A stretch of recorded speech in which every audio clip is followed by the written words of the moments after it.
Assalamualaikum warahmatullahi wabarakatuh.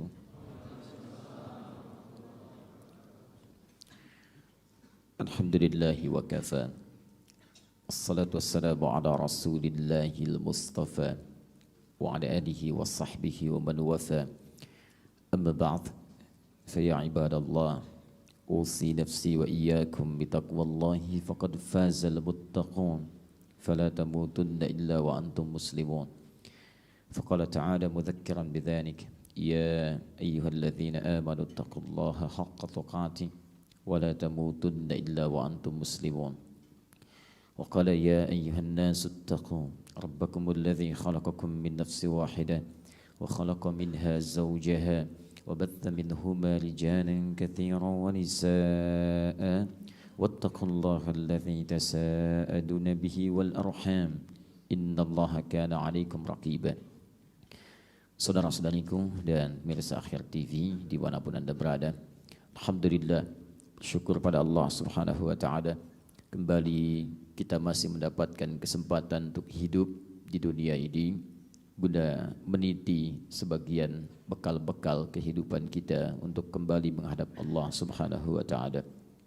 Semoga kehidupan kita di hari ini senantiasa mendapat bimbingan taufik dari Allah Subhanahu wa Ta'ala, sehingga dengan itu bisa lebih baik dibandingkan hari-hari sebelumnya. Alhamdulillah, bersyukur pada Allah, di antara sekian orang hidup kita masih diberikan nikmat iman yang melekat pada kehidupan, sehingga menepikan sebagian dari kerugian yang mungkin didapati oleh sebagian manusia. Wal 'asr innal insana lafi khusr. Sungguh demi waktu yang kami anugerahkan pada setiap manusia dalam kesempatan hidupnya, sungguh sebagian manusia berpotensi mengalami kerugian. Illal ladzina amanu, kecuali yang dalam waktunya itu dia lalui dengan nilai-nilai keimanan. Alhamdulillah, kita mendapatkan bagian dari nikmat itu. Alhamdulillah, bersyukur kepada Allah Subhanahu wa Ta'ala, di antara sekian nikmat iman yang didapatkan oleh manusia, kita yang dapat kemudian mengaktualisasikan nilai iman itu dengan mengerjakan amal saleh. Juga demikian Al-Quran meneruskan illal ladzina amanu wa 'amilus shalihat. Dan amal saleh pertama yang disebutkan dalam Al-Quran mengiringi kalimat iman itu adalah salat. Quran surah kedua Al-Baqarah ayat yang ketiga. Alladzina yu'minuna bil ghaib wa yuqimunas salat.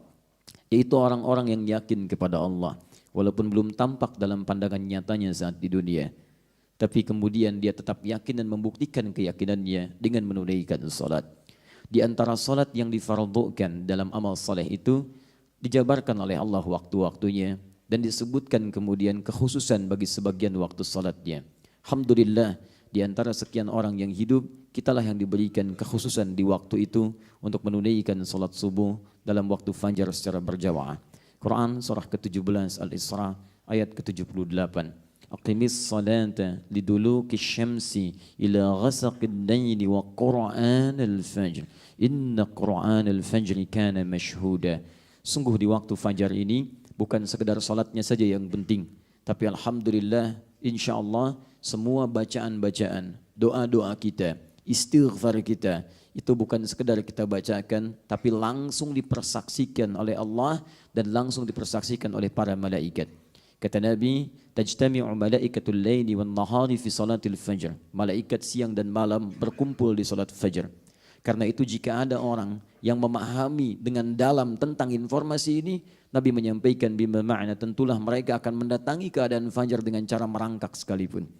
Teman-teman sekalian, bersyukurlah pada Allah kita telah mendapatkan nikmat ini, dan kita bermohon pada Allah semoga salat kita diterima oleh Allah Subhanahu wa Ta'ala. Alhamdulillah, salat fajar kita tadi persis seperti di zaman Nabi SAW. Ya. Masya Allah, luar biasa. Zaman Nabi nggak ada mic, zaman kita padam sedikit tuh ya. Tapi kemudian menghadirkan nilai-nilai yang baru. Dan itu selalu disikapi dengan nilai-nilai positif dalam kebaikan. Selalu ada pelajaran, dan dengan pelajaran itu meningkatkan kualitas hidup kita.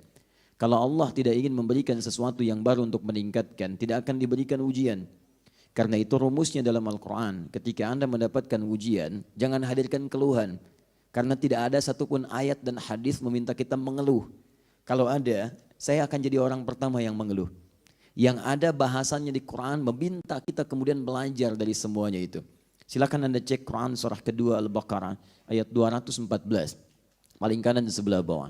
Am hasibtum an tadkhulul jannata walamma ya'tikum mathalul ladzina khalaw min qablikum massathumul ba'sa wad-dharra wazulzilu hatta yaqula ar-rasul wal ladzina amanu ma'ahu mata nasrullah ala inna nasrullahi qarib. Ayat ini memberi gambaran orang-orang yang mengharapkan surga akan diberikan ujian hidup.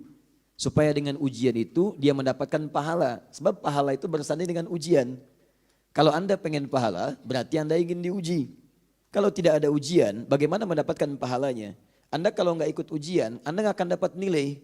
Di kampus yang tidak ujian, nggak akan punya nilai. Di sekolah yang tidak ujian, nggak akan ada nilai. Anak SD yang tidak ikut ujian, di rapotnya kosong. Jadi kalau Anda ingin punya rapot dengan nilai yang bagus, maka Anda harus melalui ujian. Nah ketika Anda mendapat ujian, bagaimana menyikapinya? Nah caranya dibuka di Quran surah ketiga Ali Imran ayat 142, paling kiri sebelah atas. Dan indahnya kalimat pembuka ujian sama dengan kalimat pembuka solusi. Di Al-Baqarah 214, 214 itu ujiannya. Ali Imran 142, duanya pindahkan ke belakang, itu solusinya. Pembuka ayatnya sama. Am hasibtum an tadkhulul jannata. Apa Anda duga begitu mudah untuk memasuki surga? Perhatikan di Ali Imran. Walamma ya'lamillahu alladhina jahadu minkum wa ya'lamas sabirin. Sementara Allah ingin Anda membuktikan keseriusan dalam berjuang mengatasi ujian itu. Perjuangannya disebut dengan jahadu. Berasal dari kata juhdun. Sesuatu yang mengandung keseriusan.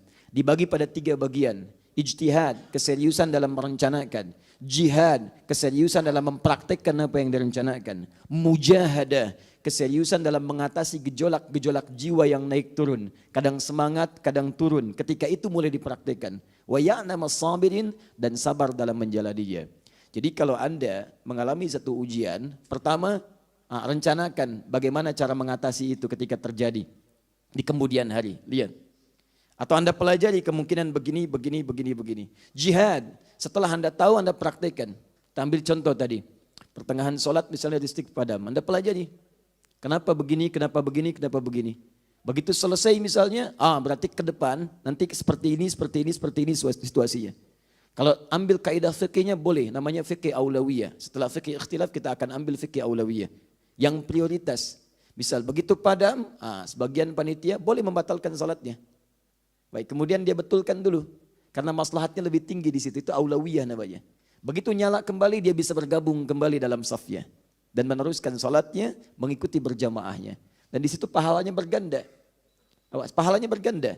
Apa gandanya? Ganda dalam salat yang mendapatkan pahala dan ganda dalam memfasilitasi kemuliaan. Begitu dia fasilitasi kebaikan, lihat hadisnya berlaku. Man dalla ala khairin falahu ajruhu mithla addi fa'ili min ghairi an yankusa min addihi syai'. Siapa yang menunjukkan memberikan fasilitas kebaikan pada suatu kemuliaan, maka dia mendapatkan pahala yang sama dengan yang mengerjakan tanpa dikurangi sedikit pun.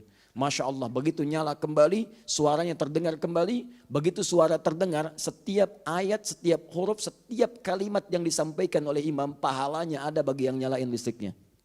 Bisa kebayang gak? Jadi teman-teman sekalian, kadang di situ Allah memberikan peluang-peluang kemuliaan. Tapi jangan dilakukan lagi bulan depan, berarti matiin dulu nanti pahala nyala lagi. Tidak, itu cara yang berbeda. Ya. Jadi insya Allah Allah berikan kemuliaan untuk kita semua.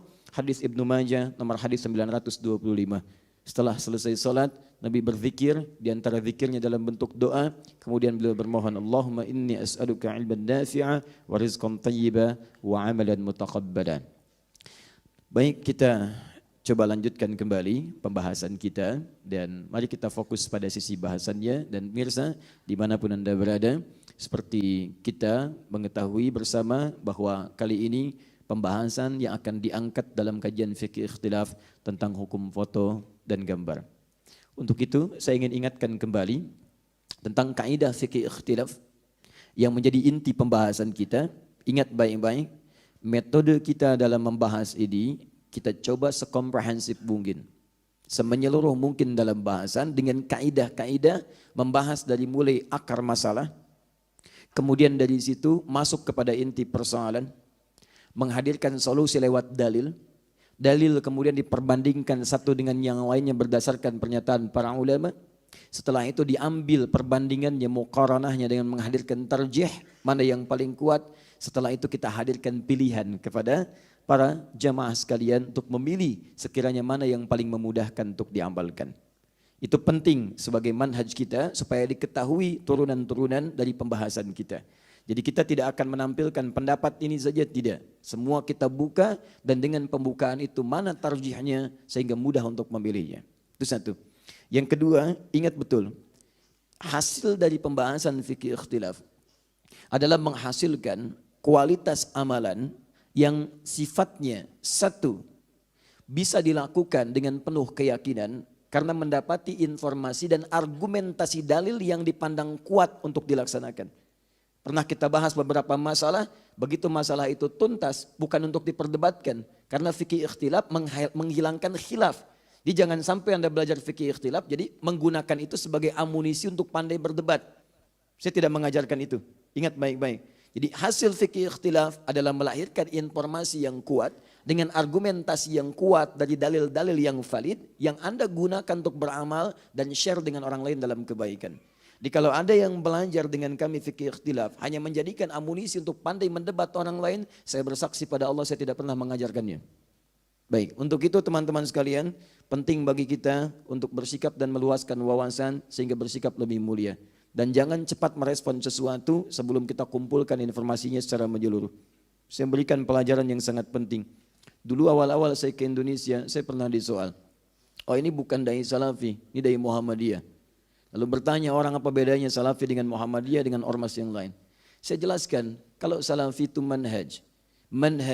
Siapapun mengikuti, semua orang Islam mengikuti manhaj itu yang mengarah kepada Rasulullah SAW dengan jalur yang disebutkan oleh hadis. Sedangkan ormas itu perangkat yang bisa digunakan untuk mewujudkan apa yang diharapkan. Ada ormas A, ormas B, ormas C yang dengan perangkat ini menuju pada satu tujuan yang sama. Tidak diterima definisi saya. Sebagian orang menolak. Tapi masa terus berganti dan Allah menanamkan ujian yang berbeda. Begitu guru-gurunya kemudian berkumpul masuk ke dalam ormas tidak bisa bicara lagi. Karena itu bertakwalah kepada Allah. Jangan menyoal siapapun tanpa pengetahuan yang baik. Dan inilah inti pelajaran kita. Jelas sampai sini? Baik. Bismillahirrahmanirrahim. Kita mulai pembahasan kita. Saya akan coba urutkan dulu struktur pembahasannya.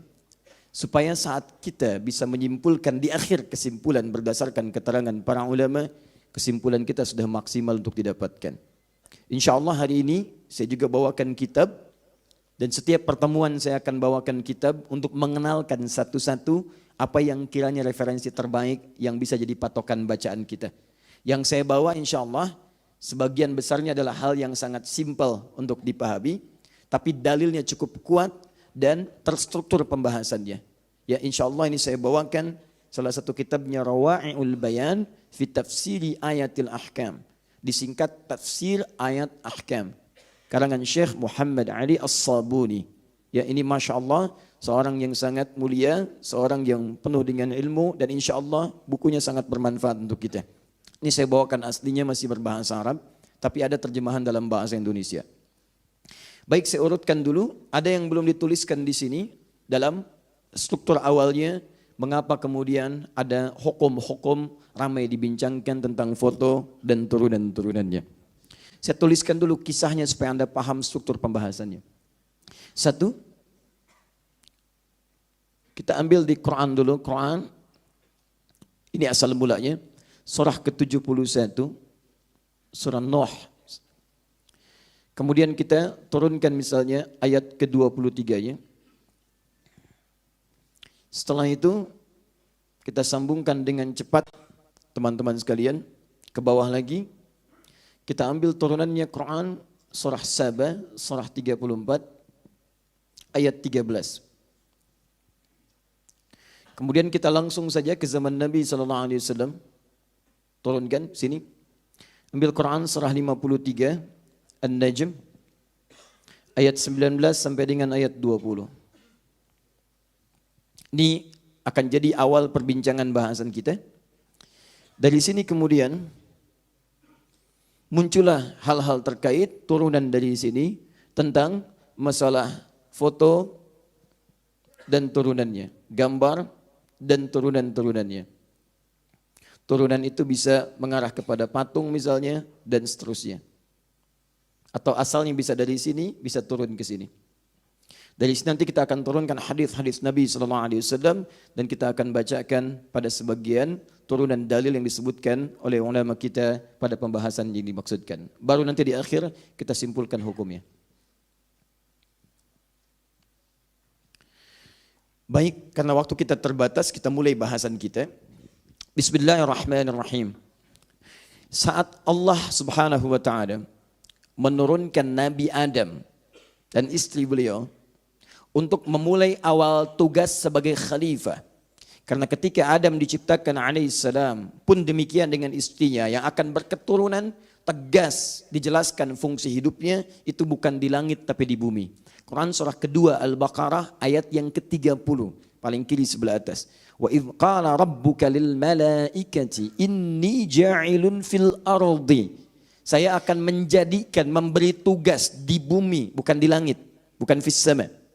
Ingat ya, inni ja'il. Ja'il itu menjadikan sesuatu, memberikan fungsi pada sesuatu. Kalau mencipta sebelum tidak ada, jadi ada, itu khalaqa namanya. Khalaqa, yang menciptakannya disebut khaliq. Saya tuliskan. Khaliq.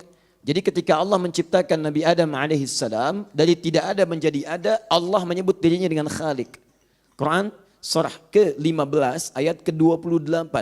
Wa idh qala rabbuka lil malaikati inni khaliqun bashar. Saya akan mencipta satu makhluk baru yang bukan malaikat, bukan jin, khaliq. Ketika sudah jadi, kan semua ciptaan Allah harus selalu ada fungsinya. Harus selalu ada manfaat dan maknanya. Mustahil ada ciptaan Allah tidak ada faedahnya, itu mustahil. Apapun itu mesti ada, sekalipun cuma nyamuk. Quran surah kedua Al-Baqarah ayat ke-26. Selalu akan ada fungsinya. Nah, untuk itulah kemudian Allah memperkenalkan fungsi kehidupan makhluk baru ini. Kenapa dia diciptakan? Maka saking tingginya fungsi kehidupan ini, diperkenalkanlah kemudian kepada malaikat dan jin pada saat itu. Jin diciptakan duluan sebelum manusia. Quran surah 15 ayat ke-27. Wal janna khalaqnahum min qablu min naris samum. Jin diciptakan sebelum manusia, bahannya dari api yang bergejolak menyambar-nyambar. Ketika diperkenalkan untuk memberikan fungsinya, dirubah kalimatnya dari khaliq, sang pencipta. Kalau kita menyebut Allah khaliq, Allah menyebut dirinya sendiri yang khaliq, sang pencipta, dari tidak ada jadi ada. Ketika ingin diberikan fungsi, rubah kalimatnya dari ja'ala yaj'alu, ja'il. Ja'il. Ini khalaqa, ini ja'ala. Memberikan fungsi pada sesuatu yang telah tercipta. Ya, contoh. Ini apa? Spidol. Baik, apa fungsi spidol? Oh, belum tentu. Misalnya saya akan gunakan spesial subuh ini untuk mengingatkan yang ngantuk. Des. Nah, misal itu kan. Nah, itu saya katakan ana ja'ilul qalam ramyan lin nu'as. Saya akan gunakan fungsi spidol khusus yang ini itu untuk mengingatkan yang ngantuk. Maka ketika Allah perkenalkan fungsi Adam saat diciptakan menggunakan yang ini bukan yang ini. Saya ingin katakan diksi Al-Qur'an ketika memilih kata itu luar biasa, sesuai dengan konteks, sesuai dengan apa yang akan dibincangkan. Ini bukan bahasa manusia. Kalau bukan firman Allah mustahil menemukan yang seperti ini. Maka pertama ini ja'ilun fil ardi, tugasnya di bumi. Ardi khalifah, sebagai khalifah. Pemakmur bumi mengarahkan semua fungsi kehidupan sesuai dengan ridha Allah. Baik, singkatnya Adam, Hawa turun. Quran surah kedua ayat 38. Saya urutkan terus dengan surat-suratnya. Qulna ihbitu minha jami'a, ayat turun semua ke bumi. Adam, Hawa turun. Persoalannya iblis juga ikut turun. Ya, tapi itu kita simpan belakangan karena bukan konteks pembahasan kita. Setelah kemudian dua-duanya turun ke muka bumi, bersua kembali membangun hubungan rumah tangga. Quran surah keempat ayat yang pertama. An-Nisa, ya ayyuhan nasu taqu rabbakumul ladzi khalaqakum min nafsin wahidah. Adam wa khalaqa minha zawjaha Hawa. Wabatha minhuma rijalan katsiran wa nisa. Dari Adam dan Hawa melahirkan keturunan-keturunan. Ada laki-laki, ada perempuan. Nah, keturunan Adam dan Hawa ini menyebar. Fokus. Adam, Hawa, kemudian membentuk keluarga, lahir keturunan, laki-laki, perempuan, lahir laki-laki, perempuan, lahir laki-laki, perempuan. Membentuklah kemudian komunitas-komunitas. Dalam bahasa Arab kalau terbentuk komunitas, jadi masyarakat itu disebut dengan syu'ab. Sya'bun jamaknya syu'abun. Syu'ab. Atau bisa dijamakkan dalam bentuk lebih banyak, syu'ubun. Syu'ab. Syu'ab Indonesia. Ya, misal masyarakat Indonesia, syu'ab lebih banyak lagi. Bahkan Masya Allah ketika mulai menyebar, beda-beda penyebarannya. Adam misalnya dengan Hawa, misal saja. Tinggal di satu tempat A. Begitu keturunannya mulai banyak, ada yang menyebar kanan, kiri, menyebar jauh. Sehingga terbentuk kabilah-kabilah berbeda. Jadi suku A, suku B, suku C. Kabilah mulai ada suku. Dijamakkan jadi qabail. Turunlah Quran surah ke-49 ayat ke-13. Ya ayyuhan nasu inna khalaqnakum min dzakarin wa untha. Hei kalian yang telah menyebar banyak kemana-mana itu. Sekalipun penyebaran kalian banyak bertebaran. Sukunya mulai banyak. Tapi kalian mesti ingat. Kalian tetap manusia yang punya dua tipe. Ada laki-laki, ada perempuan. Wa ja'alnakum syu'uban wa qabaila. Dan kami jadikan kalian memiliki variasi kehidupan. Bumi itu luas. Jangan cuma di sini. Silahkan menyebar. Lita'arafu. Dengan penyebaran itu, kalian akan saling mengenal satu dengan yang lainnya. Inna akramakum indallahi atqakum. Tapi ingat ya, dimanapun kalian menyebar, jaga peningkatan takwa kalian di hadapan Allah Subhanahu wa Ta'ala. Karena yang paling mulia di hadapan Allah, itu bukan yang paling banyak hartanya. Kalian menyebar untuk cari harta. Kalau sudah jadi kaya, jangan bangga dulu. Kalau kekayaan itu tidak membuat Anda bertakwa, maka Anda tidak ada nilainya di hadapan Allah Subhanahu wa Ta'ala. Kalau Anda merantau mencari kedudukan, jangan bangga ketika kedudukan itu tinggi. Sebab kalau ketinggian itu belum mampu mendekatkan diri Anda dengan Allah, ketinggian itu tidak ada nilainya di hadapan Allah Subhanahu wa Ta'ala.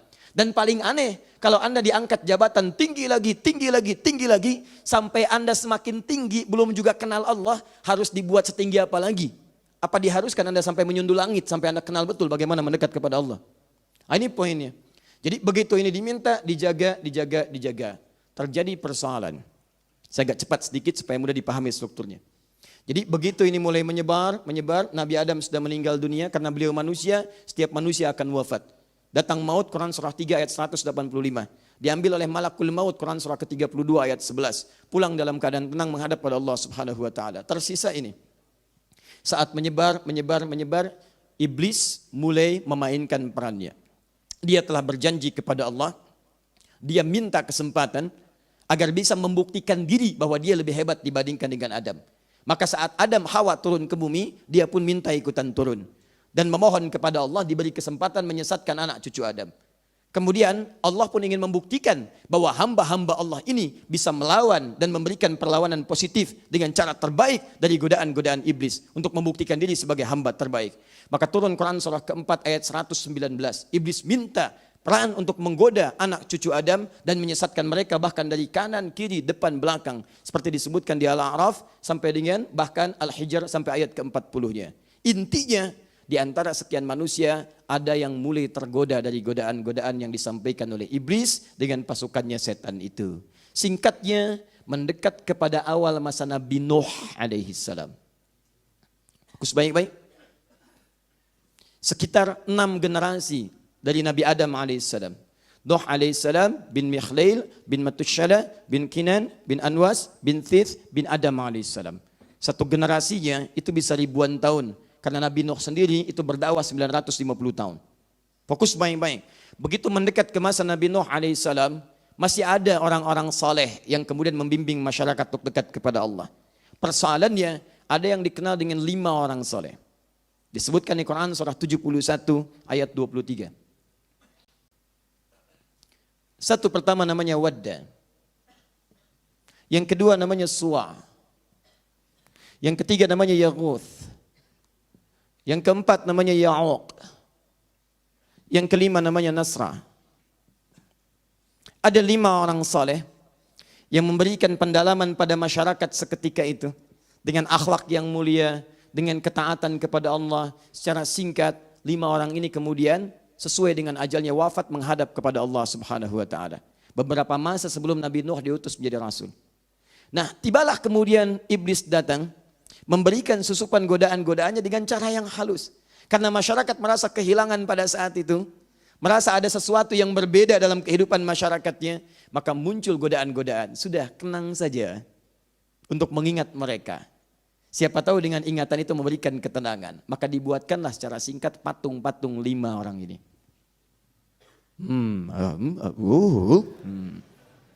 Ini asalnya. Fokus. Awalnya bikin patung. 1, 2, 3, 4, 5. Setelah dibuat, jadi keseluruhannya awalnya cuma lihat aja. Lihat, kenangan. Besok-besok kok mirip ya? Besok-besok jalan, kok kayak ada yang perhatikan ya? Apakah ini fiksi atau fiktif? Ya, misal kalau dalam bahasa kita sekarang. Jalan gitu. Lama-lama, kayak ada kekuatan tersendiri. Begitu melihat ada getaran dalam jiwa.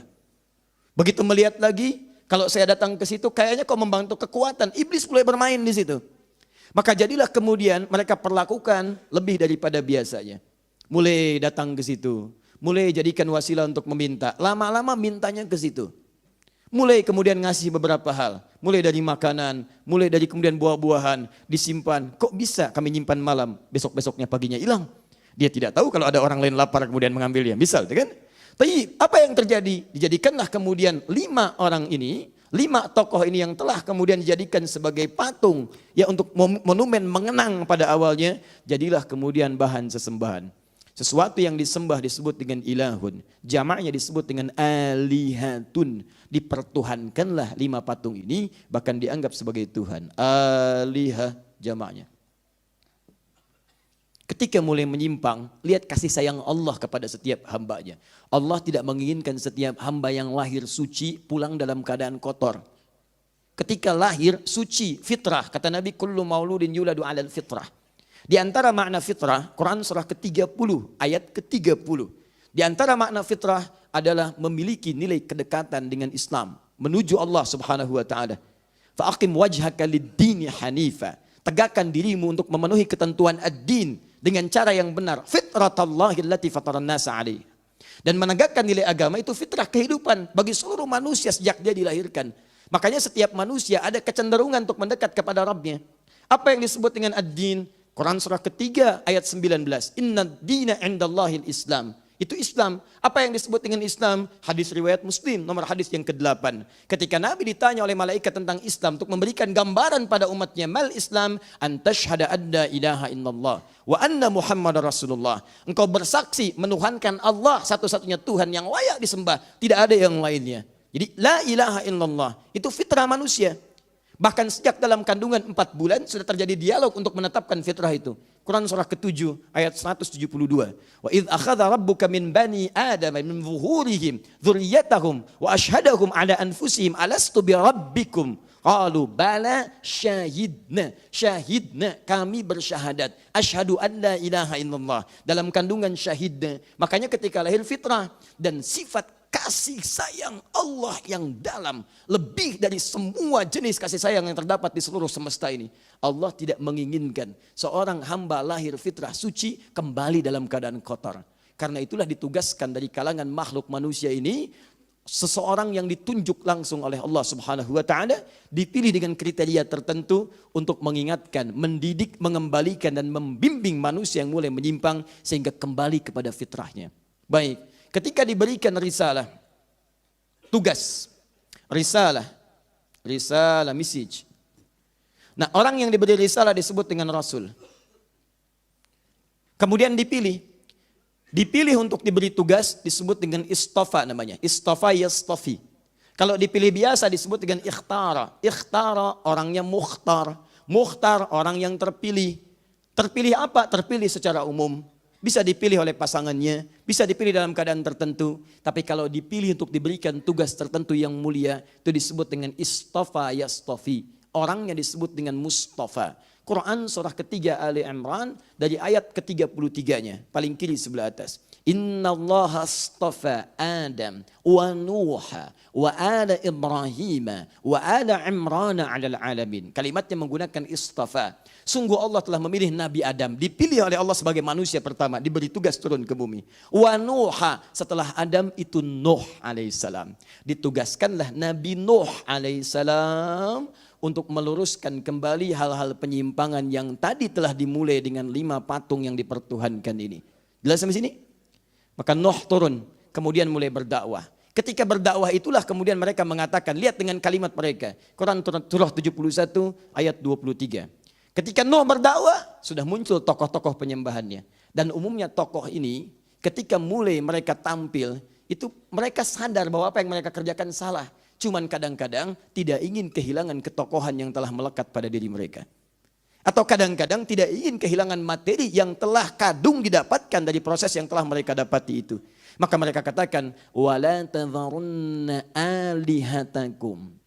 Gak usah dianggap Nuh. Jangan tinggalkan Tuhan-Tuhan kalian. Mereka datang lebih dulu dibandingkan dengan Nuh. Wala tadharunna wadda, wala suwa'a, wala ya'uqa, wala yaghutha, wa ya'uqa, wa nasra. Tuhan kita ada 5. Jangan dengarkan apa yang Nuh katakan. Kalau yang dia katakan baik, tentu sudah ada kebaikan itu dari orang-orang sebelum kita. Tayyib, maka disebutkan ini panduan kita, 5 ini. Singkatnya Nabi Nuh berdakwah 950 tahun, tidak ada yang kemudian kepada beliau beriman kecuali sedikit, tapi tidak lelah beliau kemudian dalam berdakwah. Singkatnya, tibalah masanya, kemudian Allah menurunkan kepada mereka pelajaran, supaya dengan itu menjadikan kesan bagi generasi setelahnya. Singkatnya, turunlah kemudian banjir bah, menghancurkan semuanya, termasuk keadaan-keadaan ini. Hancur, habis semua, tersisa kemudian generasi Nabi Nuh alaihissalam yang dibawa beliau dengan izin Allah subhanahu wa ta'ala dengan pasangan masing-masing laki-laki perempuan plus juga dengan bahan kehidupan seperti hewan. Hewan bawa berpasangan. Singa jantan, pasangannya singa apa? Singa betina. Kemudian misal sapi jantan, pasangannya sapi apa? Sapi betina. Masya Allah. Manusia yang laki-laki pasangannya apa? Yang perempuan. Jadi yang dibawa Nabi Nuh itu enggak ada yang laki-laki pasangan laki-laki. Perempuan pasangan perempuan. Makanya ketika sekarang ada, itu siapa sebetulnya? Gitu. Baik. Pasti ada yang keliru gitu, pasti ada yang keliru. Ya. Tayyib. Singkatnya, agak cepat. Zaman Nabi Nuh kemudian ada kehidupan baru. Setelah itu kapalnya kemudian merapat, tidak usah dicari hakikatnya. Kalau ada yang gaib, Anda kalau mau menelusuri, capek diri Anda. Yang ada dari peristiwa itu diambil hikmah untuk diterapkan kemudian. Maka teman-teman sekalian, muncul generasi baru. Setelah generasi baru, seperti tadi di awal masa generasi Adam. Berkembang lagi, nyebar lagi, macam-macam. Bahkan ada yang ke Nusantara, ada yang sebagainya dan seterusnya. Apa yang terjadi setelah itu? Tibalah sampai ke periode sebelum Nabi Ibrahim alaihissalam diutus. Bahkan sebelum-sebelumnya. Terjadi penyimpangan yang sama dengan sebelum-sebelumnya. Bahkan lebih dahsyat lagi ketika dibuat patung, patungnya sudah ada 2 jenis. Ada patung batu, ada patung menggunakan kayu.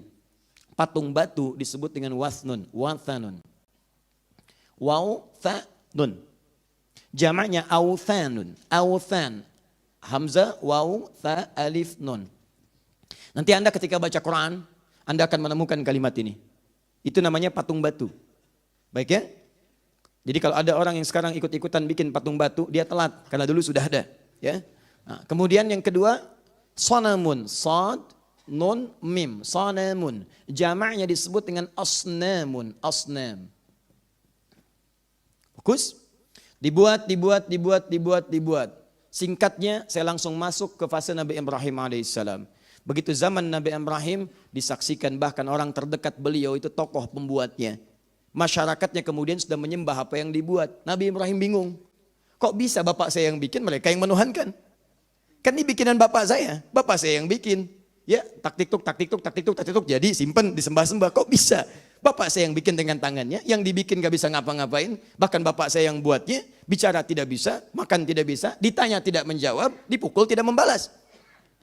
Apa yang aneh? Akhirnya beliau kemudian memberikan pelajaran kepada masyarakatnya. Begitu mereka meninggalkan tempat ibadahnya, datang kemudian ke situ. Kisahnya banyak dalam Al-Quran, tersebar luas. Silahkan Anda kemudian pelajari kembali. Ada di surat Maryam, ada di Al-Anbiya dan seterusnya. Teman-teman datang bawa kapak sebelum jadi minyak angin. Ya. Kemudian, di bawah itu dihancurkan kemudian. Yang kecil-kecilnya, tok, habis. Sisakan yang besarnya. Dikaitkan kemudian kapaknya pada leher yang besarnya. Begitu datang semuanya, mulai murka kemudian rajanya. Siapa yang berbuat pada yang seperti ini? Mereka mengatakan, innahu fatan yuqalu Ibrahim. Barangkali ada pemuda yang selalu sinis dengan kita, namanya Ibrahim. Begitu Ibrahim dipanggil, inilah pelajaran terbesar yang diberikan oleh beliau. Begitu ditanya, apakah kamu yang menghancurkan patung ini Ibrahim? Kata Ibrahim, tanyakan aja pada yang gede, kan dia yang ada kalungan kapaknya. Mereka berkata, bagaimana dia bisa menjawab? Bicara aja nggak bisa. Ibrahim membalikan, lantas kalian ini gimana? Bicara aja nggak bisa, kok dijadikan Tuhan? Dia nggak bisa memberi manfaat, tidak bisa mendatangkan madarat. Dan kalian membuatnya, kenapa kalian harus pertuhankan? Di situ cara berpikir yang sangat logis. Kadang-kadang Al-Quran mengajak kita berpikir dengan dalam. Jadi kalau Anda ingin menyikapi sesuatu, Anda bisa bandingkan dengan cara analogi berpikir yang sehat. Ini gambaran dari Quran. Ada orang-orang yang sering menghadirkan logika yang kadang-kadang bisa dibantah dengan logika yang lainnya. Jelas ya? Nah itu bisa memahamkan.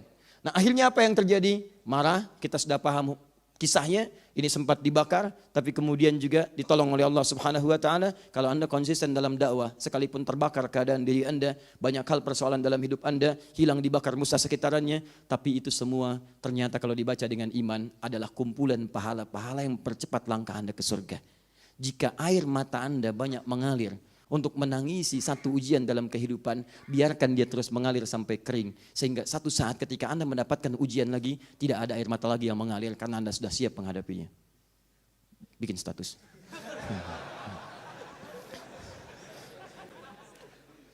Kalau Anda sudah mendapatkan semua coretan dalam kehidupan, akan tiba masanya untuk menghapus.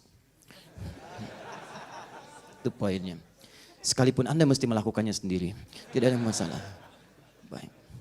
Semoga Allah ampuni dosa-dosanya. Baik. Fokus sini. Sudah selesai zaman Nabi Ibrahim alaihissalam, teman-teman sekalian, keturunan ini sudah selesai menyebar. Nah, akhirnya Allah berikan pelajaran besar untuk seluruh makhluk di muka bumi. Ini masih senang bikin patung, saya pilih seorang nabi. Nabinya bukan nabi biasa, bahkan nabi bisa bicara dengan hewan.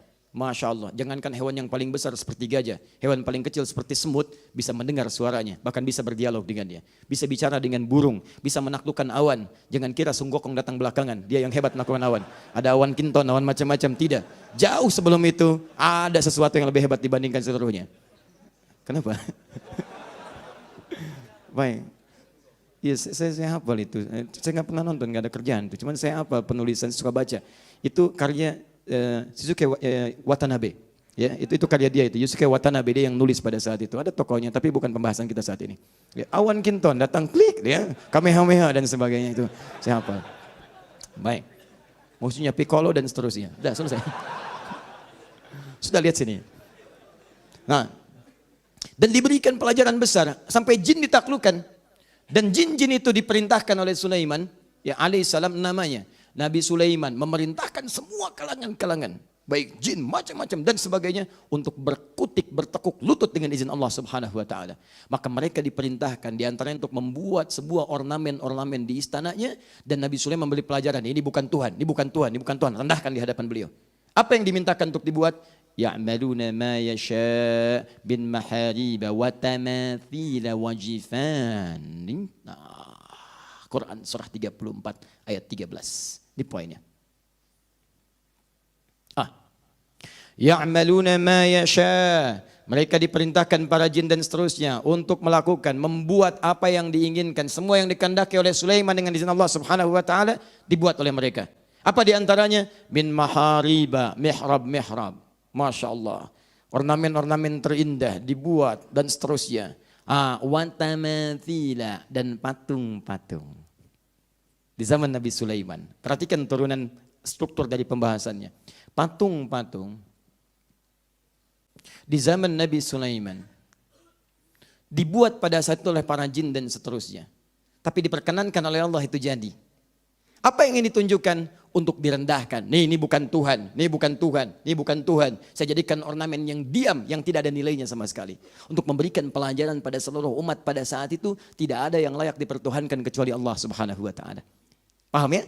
Ada tafsir yang kedua dari sini, bahwa yang dibuat oleh Nabi Sulaiman diperintahkan bukan patung dalam bentuk orang-orang atau benda-benda yang memiliki roh di situ. Ada yang menyebutkan alam dan sebagainya. Tapi ini pun ada yang menguatkan pada pendapat yang pertama, bahwa ini patung-patung dalam jenis-jenis yang sudah dikenal, tapi direndahkan pada saat itu untuk merendahkan semua keyakinan yang ada bahwa cuma Allah yang harus diesakan. Nih, gak bisa bicara nih. Nih, cuma diam aja nih. Lebih bahkan, lebih kurang daripada hewan. Hewan bisa bicara, saya ajak ngobrol, semut jawab. Saya ajak ngobrol singa jawab. Oh, ini maknanya. Masya Allah. Ada yang lewat, burung bulbul bisa jawab, hud bisa jawab. Ini patung nggak bisa ngapa-ngapain. Ngapain dipertuhankan? Diam. Selesai. Jadi semua takluk, tunduk dan sebagainya. Jin diikat, terkengkang, nggak bisa memberikan hal yang macam-macam. Sulaiman muncul dengan tongkatnya dan seterusnya. Nah, teman-teman sekalian, pada masa ini kemudian aman suasana sampai singkatnya alaihissalam, Sulaiman alaihissalam kemudian dengan izin Allah wafat karena beliau juga manusia dan wafatnya sangat menarik dalam keadaan duduk. Kemudian seperti Anda ketahui tongkatnya dimakan rayap sampai dengan kemudian terjatuh. Jin bahkan tidak ada yang tahu, makanya disebutkan di Quran jin itu tidak tahu yang gaib. Gak tahu yang gaib. Bahkan jin sendiri ngaku di situ, ngaku. Kalau kami tahu sudah lama meninggal, aduh dari dulu kami tinggalkan Sulaiman. Tapi kami gak tahu yang gaib. Jin aja sudah ngaku, kami gak tahu yang gaib. Anda malah nyari-nyari jin. Jin tolong sampaikan berita. Wow. Jin aja ngaku, saya gak tahu. Kenapa Anda mencari-cari jin? Maka muncul jin, muncul jun dan sebagainya gitu kan. Aneh-aneh Anda ini. Jadi jangan menukar sesuatu yang tidak jelas.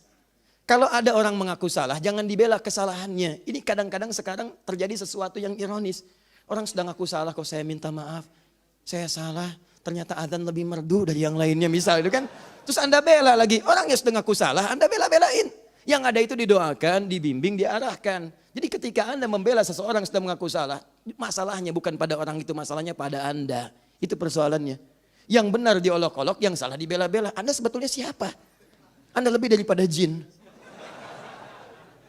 Itu. Baik, hilang kemudian persoalan yang tadi itu. Kemudian ketika Nabi Sulaiman meninggal, jin mulai bikin ulah lagi. Setan itu kan asalnya kemudian dari pasukan jin yang menyimpang, digoda-goda lagi. Singkatnya sampai ke masa Nabi Muhammad SAW. Zaman Nabi setelah wafatnya Nabi Isa, jaraknya 600 tahun ke Nabi Muhammad SAW, maka kebiasaan ini mulai kembali. Bahkan namanya lebih variatif. Mereka semakin kreatif. Jadi kalau ada orang sekarang kreatif dalam urusan ibadah, itu ketinggalan. Dia telat, dari dulu sudah ada. Ya, dulu sudah ada. Jadi bukan ada kemajuan, ada keterbelakangan yang tak terlukiskan. Bikin status. Ini. Maka apa namanya? Quran surah 53 ayat 19 sampai dengan ayat 20. Sudah? Lata wal Uzza. Yang tadi 5 sekarang lain lagi. Bikin yang lebih keren, beda namanya. Sekarang Lata, Uzza, wa Manat tsalitsatul ukhra. Ada Manat yang ketiga. Lata, Uzza, Manat dan seterusnya. Nama jadi bertambah, bahkan caranya bukan cuma patung. Mereka mulai menggambarkan Tuhan-Tuhan mereka. Mulai digambarkan, mulai dilukiskan. Sesuatu yang dilukiskan, digambar, disketsakan, jadi sesuatu. Maka teman-teman sekalian, orang Arab menyebutnya sawwara yusawwiru taswiran. Jadilah surah. Suratun. Pakai sad, bukan pakai sin. Sad, bukan pakai sin. Ingat, dulu ada seorang anak baru datang ke pesantren besar, kemudian dia diminta untuk memberikan semacam kultum. Dia katakan, utlubul ilma walau bisin, sin, kan? Kata seniornya, laisa bisin, bisad. Nah, utlubul ilma walau bisin, la bisad. Utlubul ilma walau bisad. Paham gak?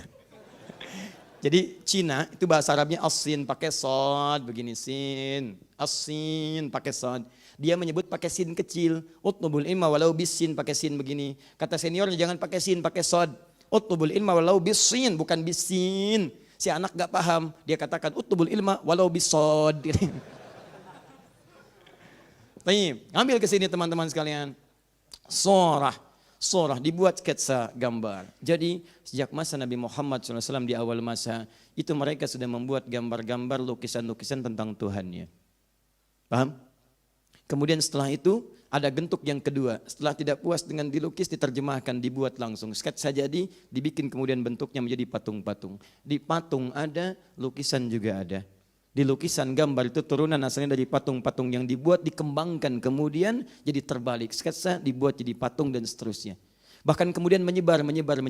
Dari rahib-rahib dibikin lagi gambarnya. Dari gambar-gambar orang dikembangkan lagi. Dan pada saat itulah ketika menggambar itu merasa bahwa ada kemiripan di situ. Rasanya dengan gambar ini sesuai dengan aslinya. Rasanya dengan gambar ini ada aura tersendiri. Kalau saya melihat dari gambaran ini ada kekuatan besar melekat pada jiwa. Diutus dan Nabi Muhammad SAW dalam usia 40 tahunnya. Dihadapkan pada realitas yang demikian.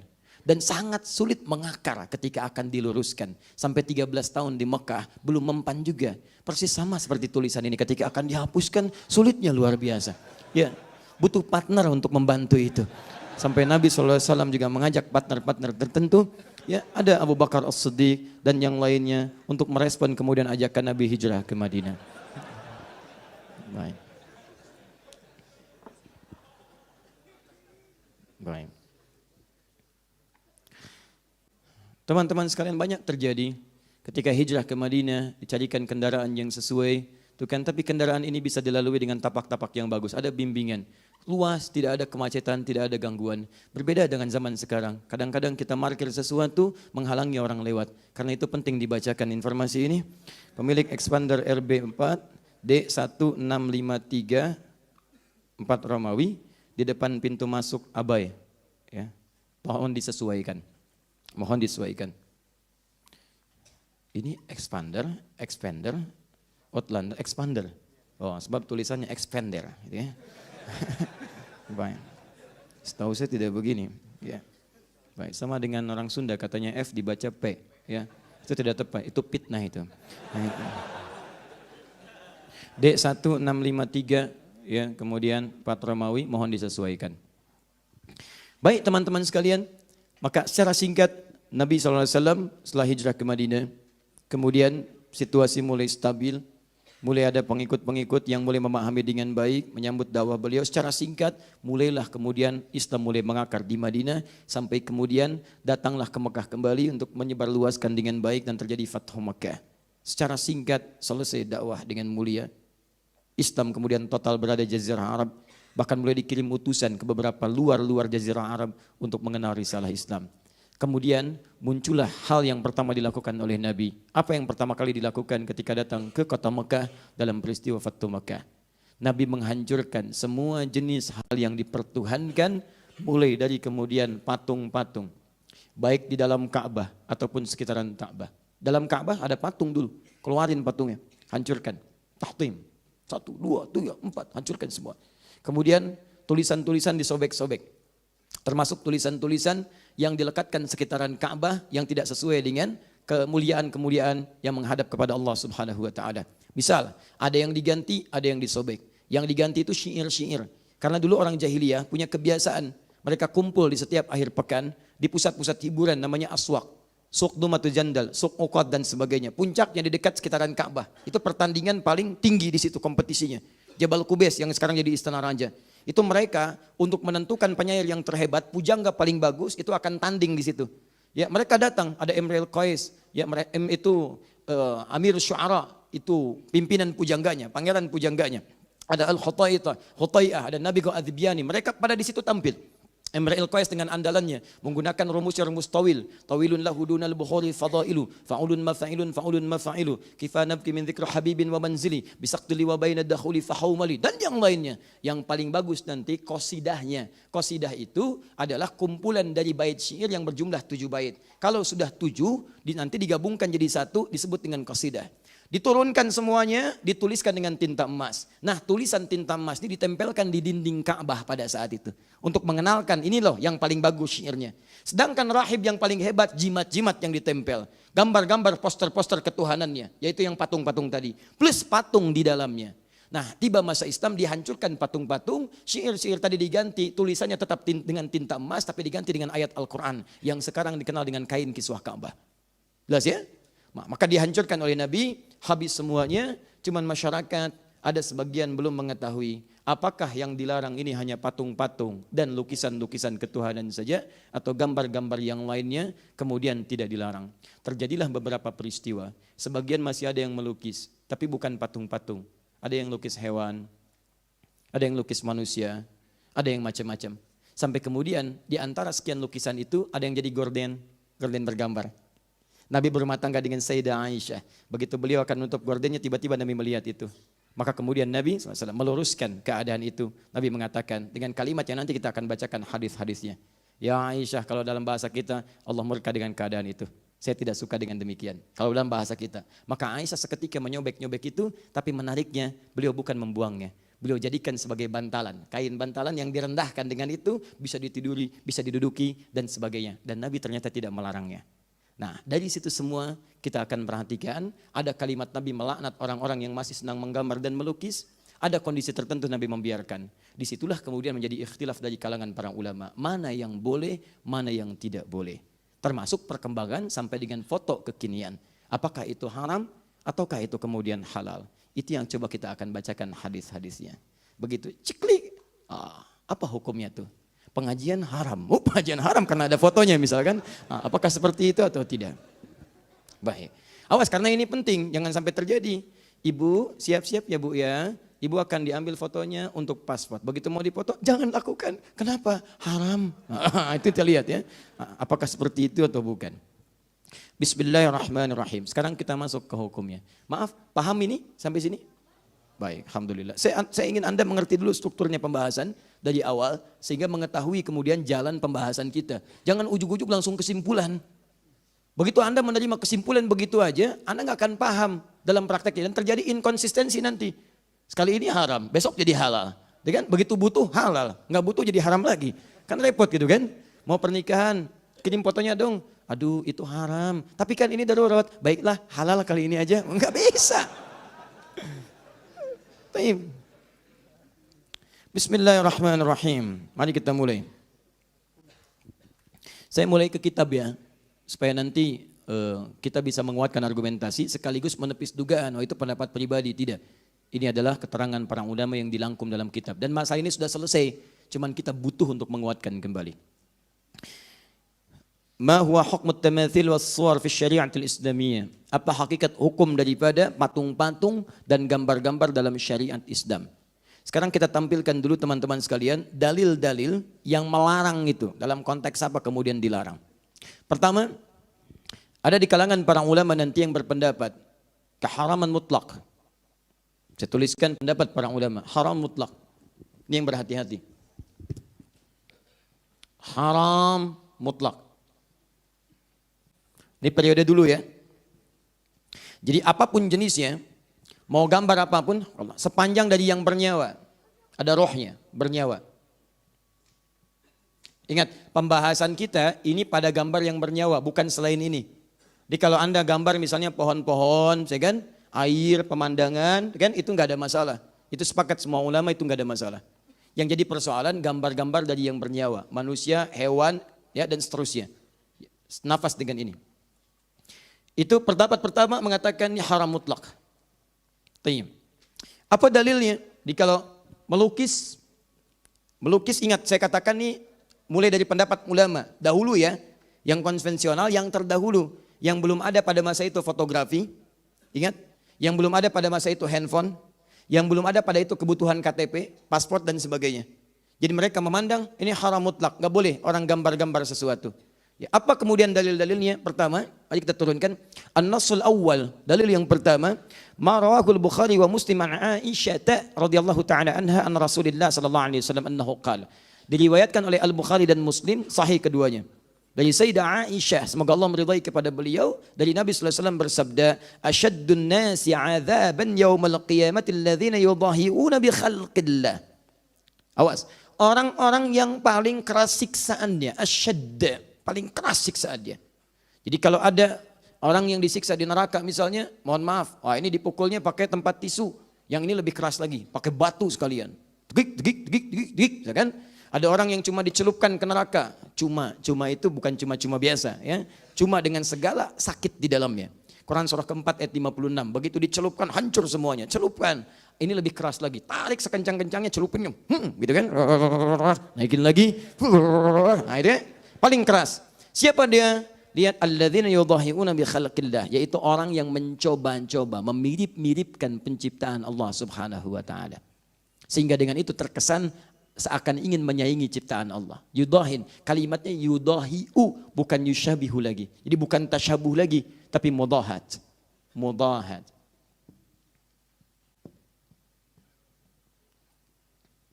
Jadi Nabi seakan memberikan gambaran. Kebanyakan orang-orang yang melukis itu, ketika dia mulai melukis, ini ambil pendapat pertama ya. Kata para ulama, hadis ini yang pertama memberikan kesan bahwa kenapa muncul siksaan yang besar di sini? Karena kecenderungan orang ketika membuat sesuatu yang bernyawa itu ingin membuat semirip mungkin. Lukis, ingin melihat wajahnya. Begitu jadi, oh mirip ya. Ada kekaguman di dalamnya. Ini yang paling berbahaya. Ketika muncul kekaguman pada sesuatu yang dibuatkan pada hal yang bernyawa, ini persoalannya bukan sekedar fikih, tapi ada nilai akidah di situ yang terkotori. Akidah mulai bahaya.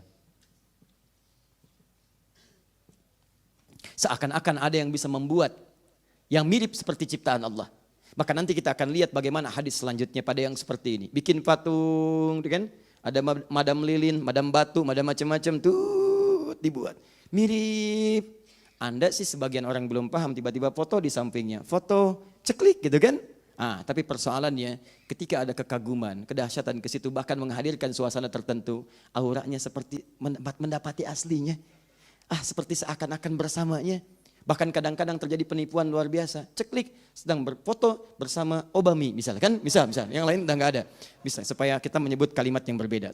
Mirip wajahnya dan dikesankan pada orang lain sedang berada bersamanya. Ya, sudah dosa kuadrat. Dosa kuadrat. Dosa pertama bersama sesuatu yang salah, dosa yang kedua mencoba mengelabui orang lain. Paham ya? Baik.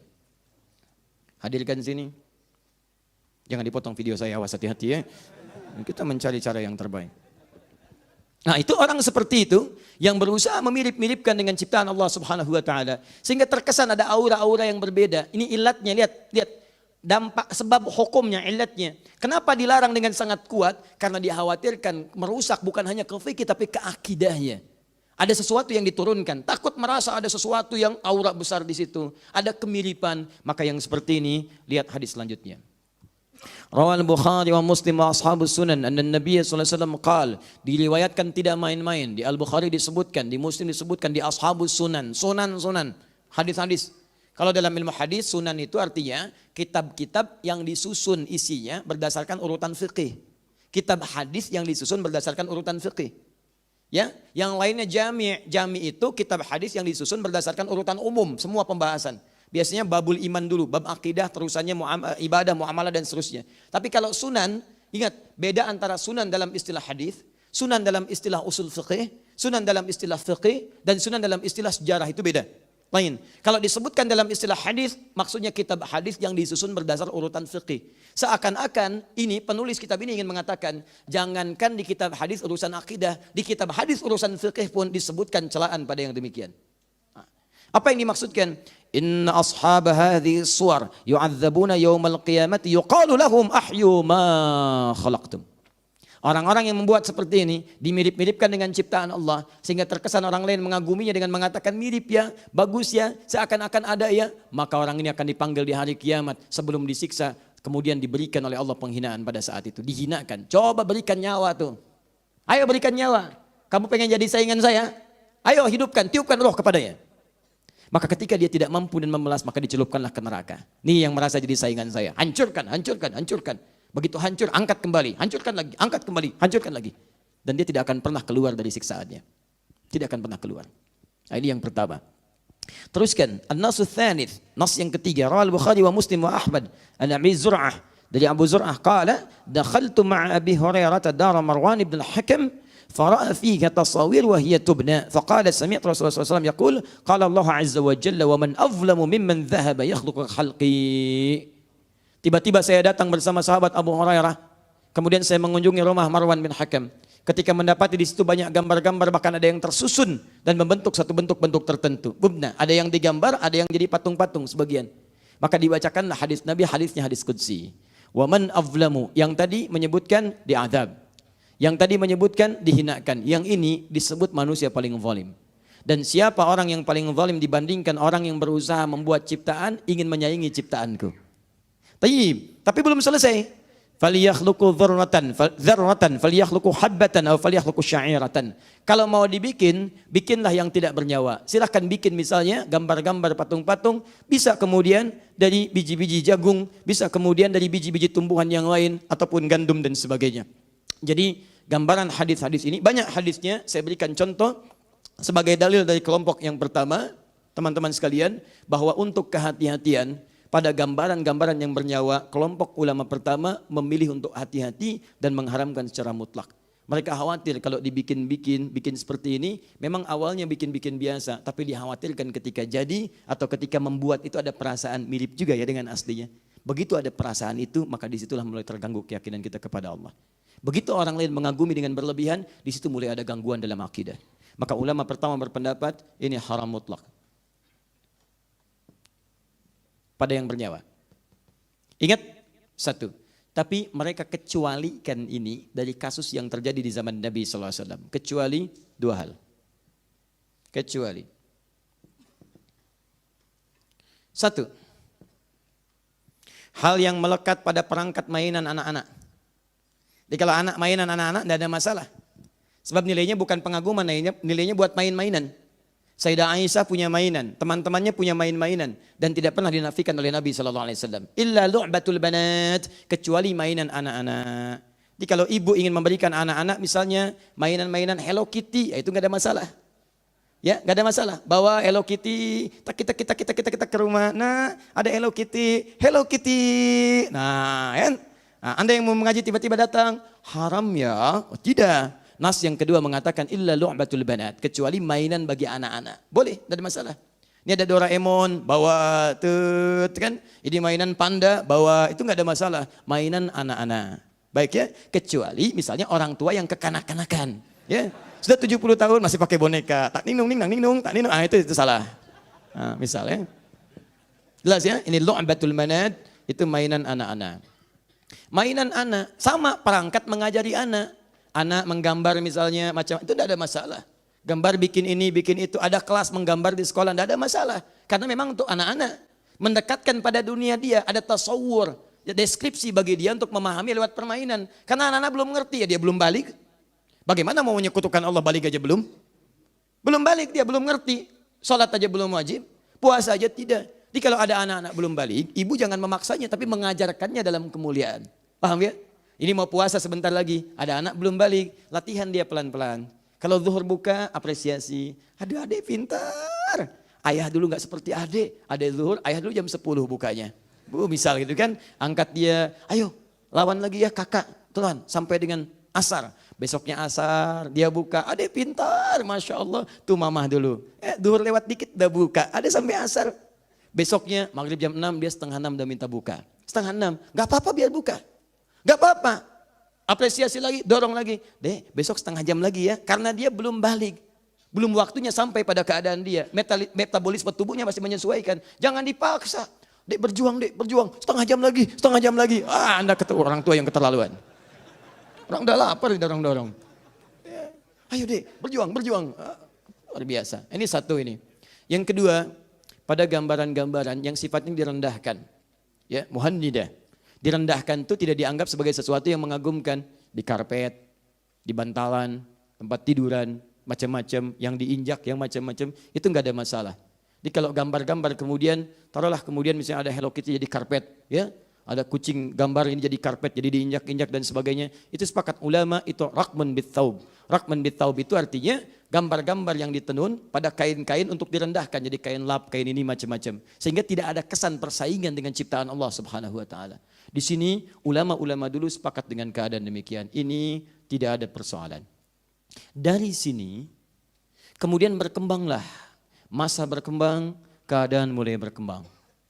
Teman-teman sekalian, dulu ini cuma mainan. Sekarang ada perangkat-perangkat yang digunakan untuk proses pendidikan.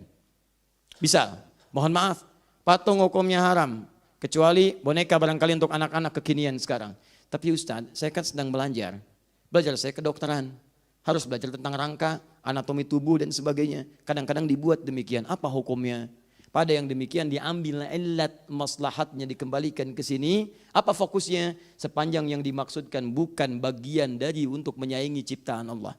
Tapi digunakan pada hal-hal esensi yang lain. Yang sifatnya ada maslahat atau merendahkan sesuatu sehingga berbeda dengan ciptaan Allah. Maka ini dibenarkan. Maka yang fakultas kedokteran tidak ada masalah. Yang di biologi gak ada masalah. Ketika ada misalnya rangka-rangka tertentu dan seterusnya dibuat untuk menunjukkan bagian-bagian dalam tubuh ataupun juga penggalian-penggalian pada hewan. Itu tidak ada masalah.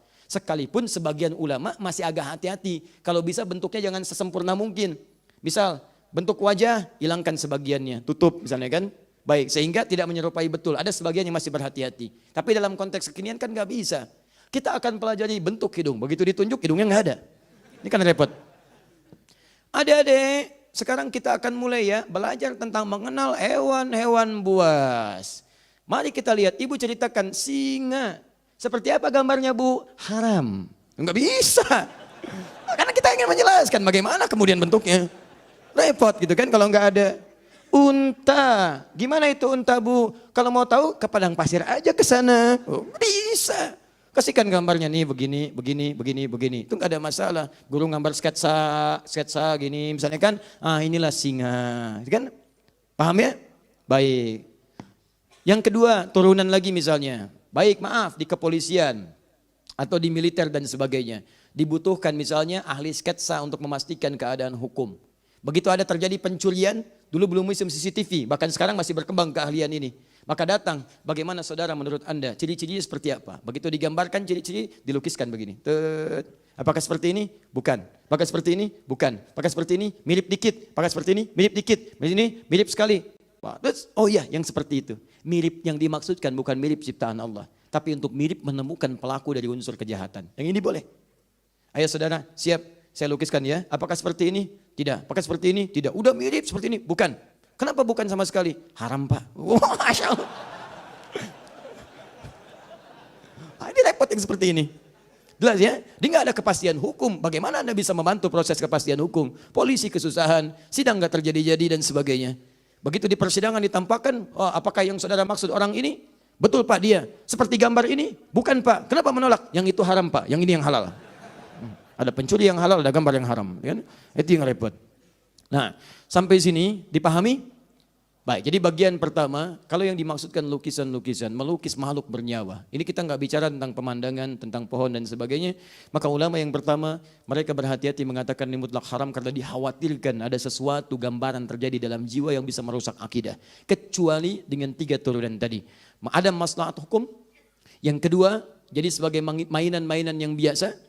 Ataupun yang ketiga, sesuatu yang melekat untuk sifat yang hal-hal yang rendah. Serbet misalnya, kemudian juga bantal yang ditiduri, kasur dan sebagainya. Sepanjang itu tidak menghadirkan hal-hal dengan sifat haram turunan.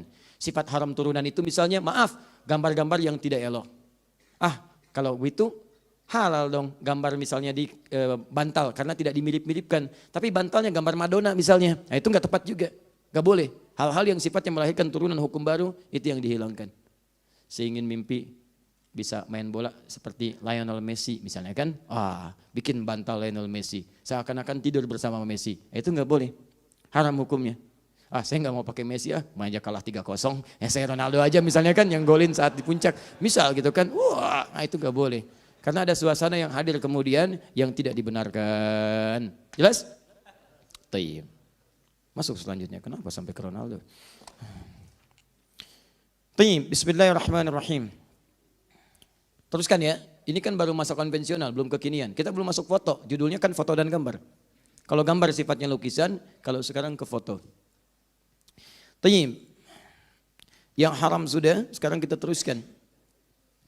Saya bacakan dulu ya, ini narasi teksnya, tadi sudah saya terangkan dengan jelas ini narasi teksnya. Ma yuhramu minas suwar wat tamathil. Apa-apa yang haram diharamkan dari gambar-gambar dan patung-patung. Kan? Awalan at-tamathilul mujassamah. Patung-patung yang berbentuk. Kan? Idza kanat lidhi rahin min insanin aw hayawanin tuhramu bil ijma'. Jika yang dimaksudkan patung-patung itu adalah patung-patung manusia atau hewan-hewan yang tadi dengan maksud-maksud yang saya sebutkan tadi. Ya, begitu dibikin untuk kekaguman, untuk macam-macam sehingga melahirkan gambaran-gambaran yang merusak akidah. Itu haram hukumnya. Haram hukumnya. Dan itu ijma ingat, semua ulama sepakat.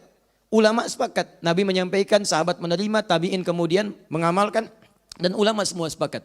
Anda Nabi bukan, Rasul bukan, sahabat bukan, tabi'in juga bukan, ulama juga bukan. Bikin kesepakatan baru, Anda aneh. Anda aneh. Ya? Inna malaikata la tadkhulu baitan fihi kalbun wala suratun wala tamathil wala junubun.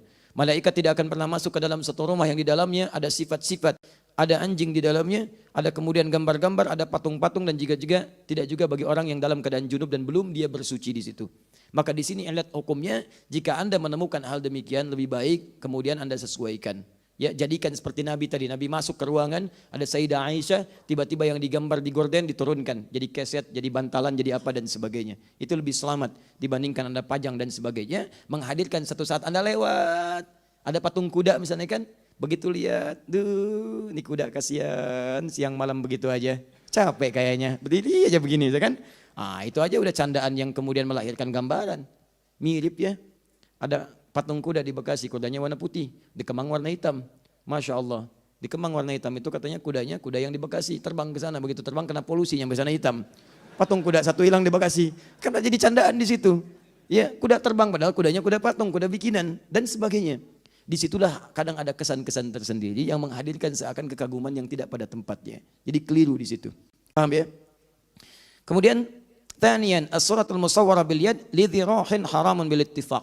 Juga ulama sepakat bahwa gambar-gambar yang memiliki roh yang tadi saya sampaikan tadi, dilukis tapi ya, bukan foto nih, ini masih lukisan. Yang dilukis sengaja. Nah ini ketika melukis itu kan tadi saya sampaikan seakan-akan ada kesan gitu. Ada kesan, kemiripan, macam-macam. Ini yang paling bahaya. Ini semua ulama sepakat itu haram hukumnya. Dengan hadis Nabi SAW, inna ashaba hadhihi suwar yu'adzabuna yaumal qiyamah. Yuqalu lahum ahyu ma khalaqtum. Ya, maka orang-orang seperti ini itu dijamin siksa di neraka dan dikatakan pada mereka, ayo coba berikan nyawa apa yang telah kamu buat itu. Nah kemudian teman-teman sekalian, nah ini as-suratu idza kanat barizatan tush'aru bit-ta'zim. Awas hati-hati. Memang dia ada sifat-sifat misalnya tidak seperti tadi. Enggak ada menghadirkan, mohon maaf ya. Ini kita mulai lompat nih kepada yang kontemporer. Dia bukan dilukis, dia bukan dibuat oleh tangan. Tapi misalnya gambar-gambar utuh seperti foto dan sebagainya. Tapi tush'aru bita'zim itu dimunculkan untuk mengesankan pengagungan sampai ke pengkultusan. Itu pun nggak boleh. Saya memang nggak melukis, ini foto. Fotonya kemudian ditempel.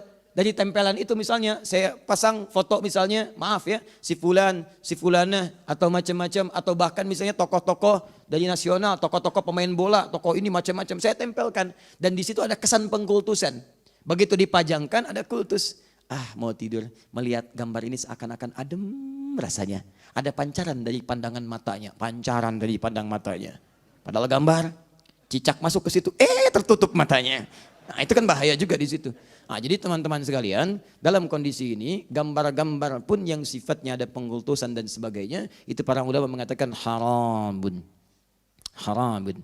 Ya, hadisnya, wa mu'allaqah. Nah ini yang tadi saya sampaikan, ditempel-tempel bihaitsu yara khaddakhil haramun aidan bila khilaf li hadits Aisyah radhiyallahu taala anha qalat kana lahu satun fihi timthalun ta'ir wa kana ad-dakhil idza dakhala istaqbalahu faqala Rasulullah sallallahu alaihi wasallam hawwili anni hadha fa inni kullama ra'aitu dzakartu ad-dunya. Ya, begitu melihat Sayyidah Aisyah punya gambaran dari burung. Begitu melihat Nabi masuk, aduh tolonglah palingkan aku dari ini. Setiap saya melihat ini kayaknya saya lebih lekat dengan dunia. Takut kehilangan misi saya sebagai Nabi SAW. Jadi begitu orang lihat ada kekaguman, ada macam-macam dan sebagainya. Bahkan gambar-gambar tertentu ada unsur pengkultusan yang ini dihindari. Dihindari. Paham ya? Baik. Kemudian teman-teman apa yang boleh? Ya, apa yang boleh? Yang boleh dari gambar dan patung. Ini ulama sepakat. Jadi tidak semuanya haram, ada yang boleh juga. Jangan sampai Anda ambil kesimpulan semua gambar haram, haram semua. Tidak. Rumahnya putih, enggak ada apa-apanya gitu kan? Baik, kalau Anda ingin tempelkan silakan tempelkan yang mana? Yang halal. Gantungkan yang halal, simpan yang halal, yang haram Anda tinggalkan. Tayyib. Apa di antaranya? Kullu suratin aw timthalin lima laysa bidhirahin kataswiril jamadat wal anhar wal asjar wa ma ila dzalik. Jadi silahkan Anda boleh tempelkan misalnya gambar-gambar, pertama disepakati oleh ulama. Jenis yang pertama gambar-gambar yang tidak mengandung roh secara langsung. Pohon, lukisan misalnya bunga, itu kan? Masya Allah bunga tulip, ya begitu dipasang di situ kelap-kelip, ya tulip. Kemudian misalnya ada bunga mawar, ya bunga melati, semuanya indah. Pasang macam-macam. Itu nggak ada masalah di situ. Tapi ingat hukum yang sebelumnya berlaku. Jika gambar itu pun menghadirkan pengkultusan. Duhai bunga tulip yang tulap-tulip di malam hari dan kelihatan cahayanya, aku hadirkan di rumah ini, duhai. Berikan aku kekuatan. Masya Allah. Dengan kekuatan bunga tulip, aku akan menghukummu. Misalkan istimarah pada suami. Wah, muncul. Nah itu pun nggak boleh. Terjadi percekcokan antara suami dengan istri, melihat bunga tulip, muncul misalnya imajinasi, marah istrinya, kenapa mah? Dengan kekuatan bunga tulip, aku akan menghukummu. Misalnya, itu nggak boleh. Jelas ya? Teman-teman sekalian, kembalikan. Kullu suratin laysat muttasillatal hayati ka suratil yadi wa haddiha mathalan awil aini awil qadami. Ya fa innaka la tuhramu li annaha laysat kamilatal khalqi. Atau jika Anda ingin bikin sketsa yang tidak sempurna boleh. Ya, misalnya mohon maaf ada gambaran-gambaran misalnya sebagian tidak sempurna, wajah tidak ada misalnya bagian tampaknya, sebagiannya gambar, itu nggak ada masalah. Nggak ada masalah, seperti buku-buku tampilan atau brosur-brosur tampilan, ya yang sifatnya gambar bukan foto ya, sifatnya gambar. Nah itu Anda misalnya hilangkan sebagian, itu sifatnya disepakati tidak ada masalah. Boleh, sah-sah saja. Ibu bahkan misalnya, maaf, kan ada jualan pakaian kan? Jualan pakaian tuh kadang dilekatkan ya pada ornamen-ornamen. Ya supaya ukurannya pas. Nah contohnya ini nih. Ya ada misalnya patung-patung, sebagian yang dipakaikan. Itu kalau sebagian tidak lengkap masih boleh. Tangannya hilang misalnya kan. Baik tinggal badannya saja begini. Ya wajahnya sebagian disamarkan. Itu boleh. Itu boleh. Baik. Ukurannya pas seperti ini. Oh baik cocok ya. Coba cocok nggak Pak? Oh ini aja ukuran Bapak cocok, masa Bapak enggak? Baik jelas ya? Baik. Pak, kalau Bapak mau pakai yang itu aja tuh, itu yang lebih cocok tuh, lengannya masih ada, pakaiannya ada, wajahnya ada. Saya nggak mau itu patungnya haram. Baik, tapi patungnya yang haram, pakaiannya tidak. Jelas ya? Baik. Jangan Anda berikan tulisan, ceklik di foto, ingat ya, ini barang haram. Masya Allah, tidak bukan keadaan yang harus diperbaiki di situ. Jelas sampai sini? Baik, teruskan. Nah, kemudian qala al-ulama ويستثنى من التحريم لعب البنات لما ثبت عن عائشة رضي الله تعالى عنها أن النبي صلى الله عليه وسلم تزوجها وهي بنت 7 سنين وزفت إليه وهي بنت 9 ولعبها معها ومات عنها وهي بنت 18 سنة. Teman-teman sekalian, maaf. Dan yang ketiga disepakati yang tadi saya sampaikan, mainan-mainan bagi anak-anak itu tidak ada masalah. Jadi kalau Anda ingin sekolahkan anak atau anak di pelajaran sekolahnya ada kelas menggambar, kelas melukis tuh anak-anak itu tidak ada masalah. Karena anak-anak itu sifatnya dia belum dihukumi dengan sifat-sifat hukum. Dia belum ada sifat balighnya. Itu hanya penjabaran untuk melatih bagian-bagian dalam tubuhnya. Sehingga responnya cepat, stimulus otaknya, macam-macamnya, ya dan seterusnya. Sehingga dengan itu diharapkan perkembangannya menjadi lebih cepat, motoriknya dan seterusnya. Ada juga turunan dari ini. Semacam Anda misalnya mengambil jurusan-jurusan yang spesifik menghadirkan maslahat. Misal tadi Anda ingin misalnya berdinas di kepolisian atau di militer untuk sketsa-sketsa tertentu, ambil jurusan itu di desain grafis, boleh, nggak ada masalah untuk hal yang sifatnya maslahat. Kecuali kalau tujuan Anda masuk di kampus itu untuk menggambar hal-hal yang tadi tidak dibenarkan, itu yang haram hukumnya. Di keahlian Anda boleh dipakai dengan hal-hal yang dibenarkan secara agama. Tidak dilarang Anda masuk desain grafis, silakan aja. Dan pakai itu untuk hal-hal yang membantu agama, boleh. Silakan bikin desain, arsitektur, hal-hal yang dibenarkan, sketsa-sketsa yang bagus, hal-hal yang memberikan gambaran maslahat, itu gak ada masalah, silahkan. Sah hukumnya. Ya, jelas sampai sini? Terakhir, fotografi. Hukmu taswir al-fotografi. Baik, jadi fotografi itu kata-kata baru. Makanya padanannya dalam bahasa Arab tidak ditemukan. Ya, maka fotografi bahasa Arabnya fotografi. Ya, jadi kalau Anda ingin menerjemahkan sesuatu yang tidak di Arab, jangan di asal-asal, sebutkan sesuai dengan asalnya. Ya, jadi jangan direka-reka. Misal, tadi ngaji di mana? Tanya orang Arab. Min aina ant darast?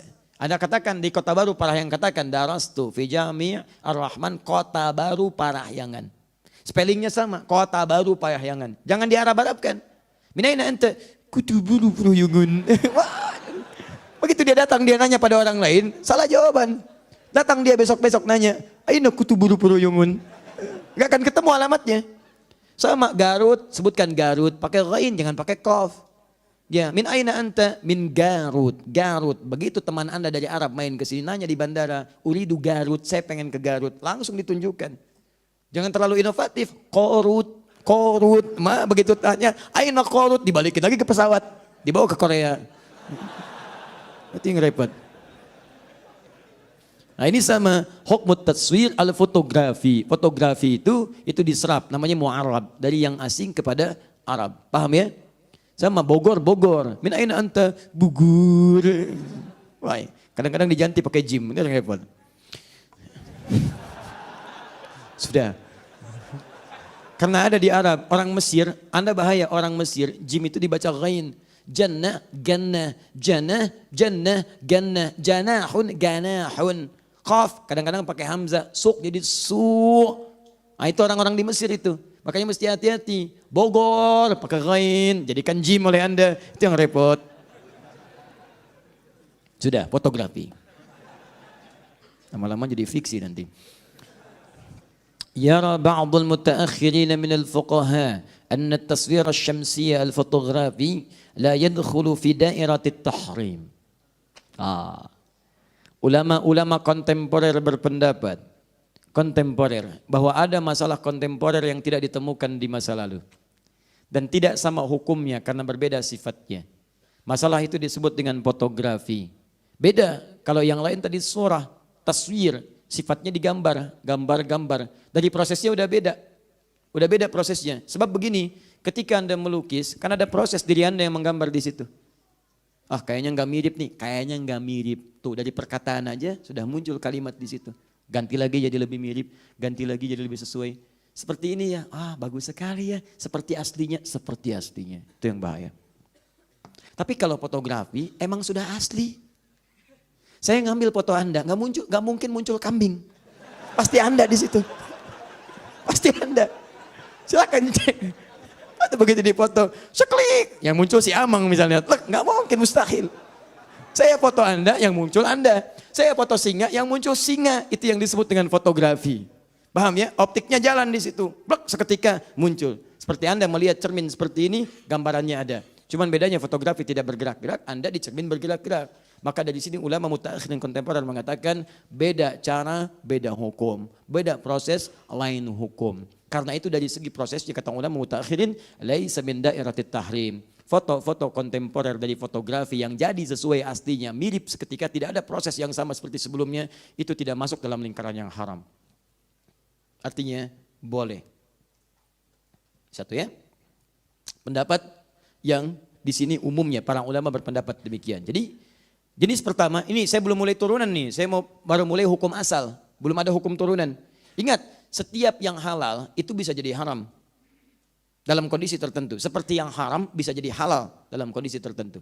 Misal, uang itu halal sifatnya kita gunakan. Jangan jauh-jauh, ini air halal sifatnya. Saya beri uang halal, punya uang halal, beli air sifatnya halal, saya simpan di sini, ini halal.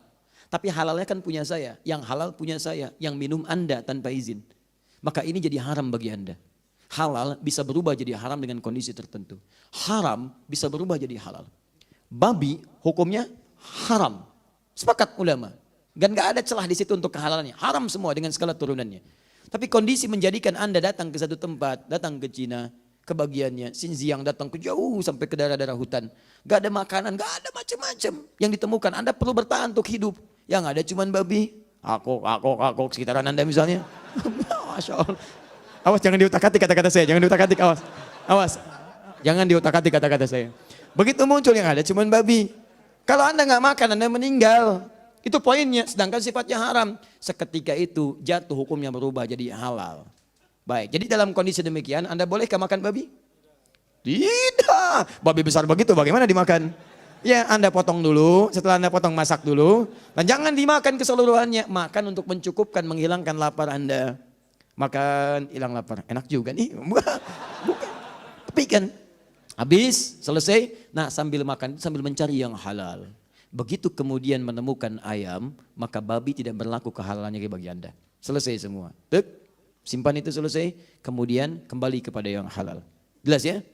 Nah, kecuali nanti nas yang lain, segala hewan yang ada di laut.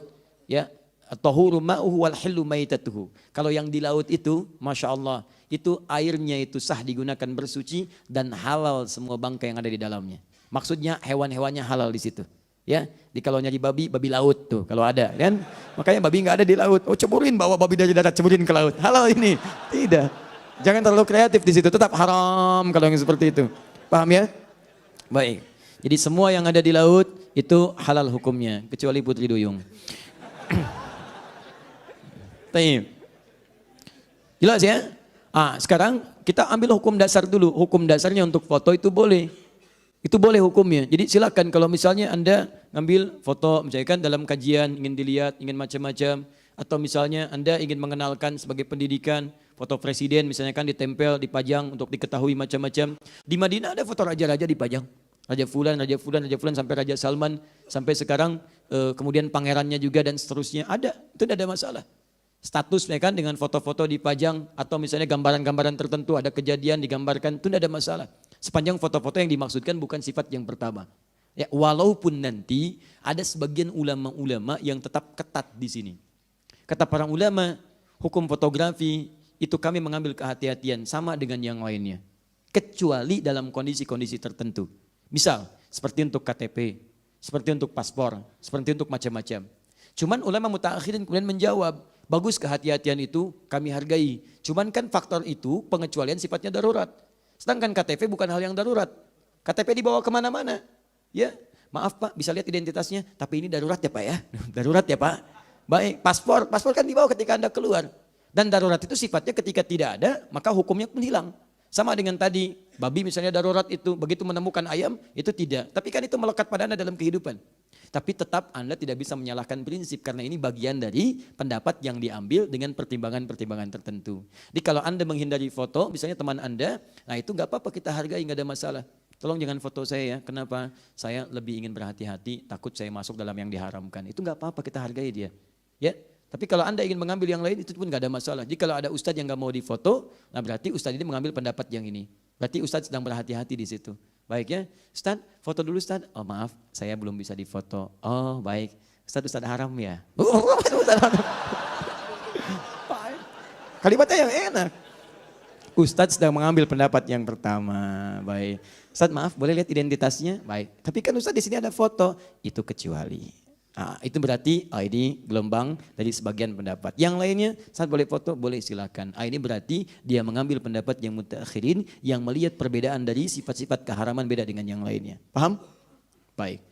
Terakhir, di bagian penutupnya, hukum foto ini pun ada turunan. Saya bacakan dulu pendapat Syekh Saiz. Yaqulu fadilatu Syekh Saiz ma nassahu wa la'allaka turidu an ta'rifa hukma ma yusamma bitaswiri syamsi. Boleh jadi Anda ingin mengetahui tentang hukum fotografi atau foto-foto biasa yang bukan lukisan. Fanaqul, maka kami berpendapat yumkinuka an taqula inna hukmaha hukmu raqmi fi thawb wa qad alimta istithna'ahu nassan. Wa dhalika an taqul inna hadha laysa taswiran bal habsan lis-surati wa ma mithlahu illa kamathali as-sura fil mir'at. Kata beliau, kalau Anda ingin tahu hukumnya seperti itu, maka hukumnya hukum dikecualikan dari yang haram, seperti halnya lukisan yang dijadikan sebagai raqmun fit thawb, sampai lukisan yang direndahkan, jadi bantal, jadi macam-macam. Itu hukumnya sama dengan itu. Disilahkan, di situ boleh-boleh saja sepanjang, catatan yang terakhir, hukum turunannya. Sepanjang foto itu tidak memiliki hukum turunan haram. Pornografi, haram. Gambar, ceklik foto, yang diharamkan, itu enggak boleh. Kan hukum foto halal, iya hukumnya halal. Tapi cara Anda berpose itu haram. Jelas ya? Maaf, hukumnya misalnya tidak melahirkan pornografi. Busananya ada, lengkap, bagus dan sebagainya. Cuman tampil ria di situ. Genit dan sebagainya. Ingin menarik perhatian orang lain, tabarruj di situ. Sama, pakai jilbab, teman terlampau genit. Ingin tampil macam-macam, itu tetap haram juga hukumnya. Dan seterusnya. Sama foto, tapi foto itu dijadikan sebagai bagian dari jimat, pengkultusan dan sebagainya. Memang hukum fotonya enggak haram, tapi hukum pengkultusannya haram. Makanya ketika hukum pengkultusan itu haram, jatuh gambarnya pun haram ada di sekitaran Anda. Paham sampai sini? Maka dari itu, jika Anda ingin misalnya menjadikan gambaran foto-foto itu sebagai dokumen-dokumen saja, untuk yang disampaikan sebagai pembelajaran, misalnya pengingat pada keluarga, ini kakek, ini nenek dan sebagainya, sehingga mereka lebih merasakan ketika berdoa kepada Allah Subhanahu wa taala. Ada anak yang lahir bapaknya enggak ada. Begitu dewasa ingin diperkenalkan. "Mah, papa dulu seperti apa gambarnya?" "Haram, Nak." Di papa haram ya, Mak? Bukan. Gambarnya yang enggak boleh. Nah, bagaimana menjelaskannya yang seperti itu? Kalau tujuan untuk menyampaikan boleh di foto keluarga. Adik sini sayang. Adik sabar ya Nak ya. Yuk. Papa memang sudah enggak ada bersama kita. Tapi mama yakin ini mungkin ladang pahala yang Allah berikan kepada kita supaya kita banyak berdoa untuk papa. Kita banyak mengerjakan amal soleh. Ini dulu gambar papa. Masya Allah dulu berharap ada jadi penghafal Quran. Begitu melihat wajah ayahnya. Dan ada harapan tinggi pada dirinya, termotivasi dia untuk menghafal Quran. Ya Allah, berikan saya kekuatan menghafal ya Allah. Saya ingin pahala yang mengalir untuk ayah saya dan sebagainya. Terbayang suasana itu. Itu jadi dorongan yang kuat. Juga untuk masalah-masalah yang lainnya. Yang demikian itu dibolehkan. Kecuali ada gambar yang lain. Adik sini sayang, ini eyang kamu. Eyang kamu tuh dulunya sakti mandraguna. Lebih sakti dibanding si Mandra. Wah macam-macam. Si Mandra kalah sama ini. Wah misut pasang ini itu salah. Salah di situ. Jadi itu yang coba dihindari. Paham ya? Nah, kalau sudah paham, sudah mengerti, maka sudah jelas. Apalagi yang mau diperselisihkan. Argumentasinya jelas, kisahnya jelas, turunan hukumnya jelas, kitabnya juga ada. Tinggal Anda praktek dalam kehidupan dan saya tidak pernah memaksakan Anda mau memilih yang mana. Kalau dari kesimpulan ini Anda ingin misalnya saya nggak apa-apa, saya nggak pengen ada seperti itu, biar putih saja rumah saya, silahkan. Itu hak Anda. Dan tidak boleh kita memaksakan hak kepada orang lain.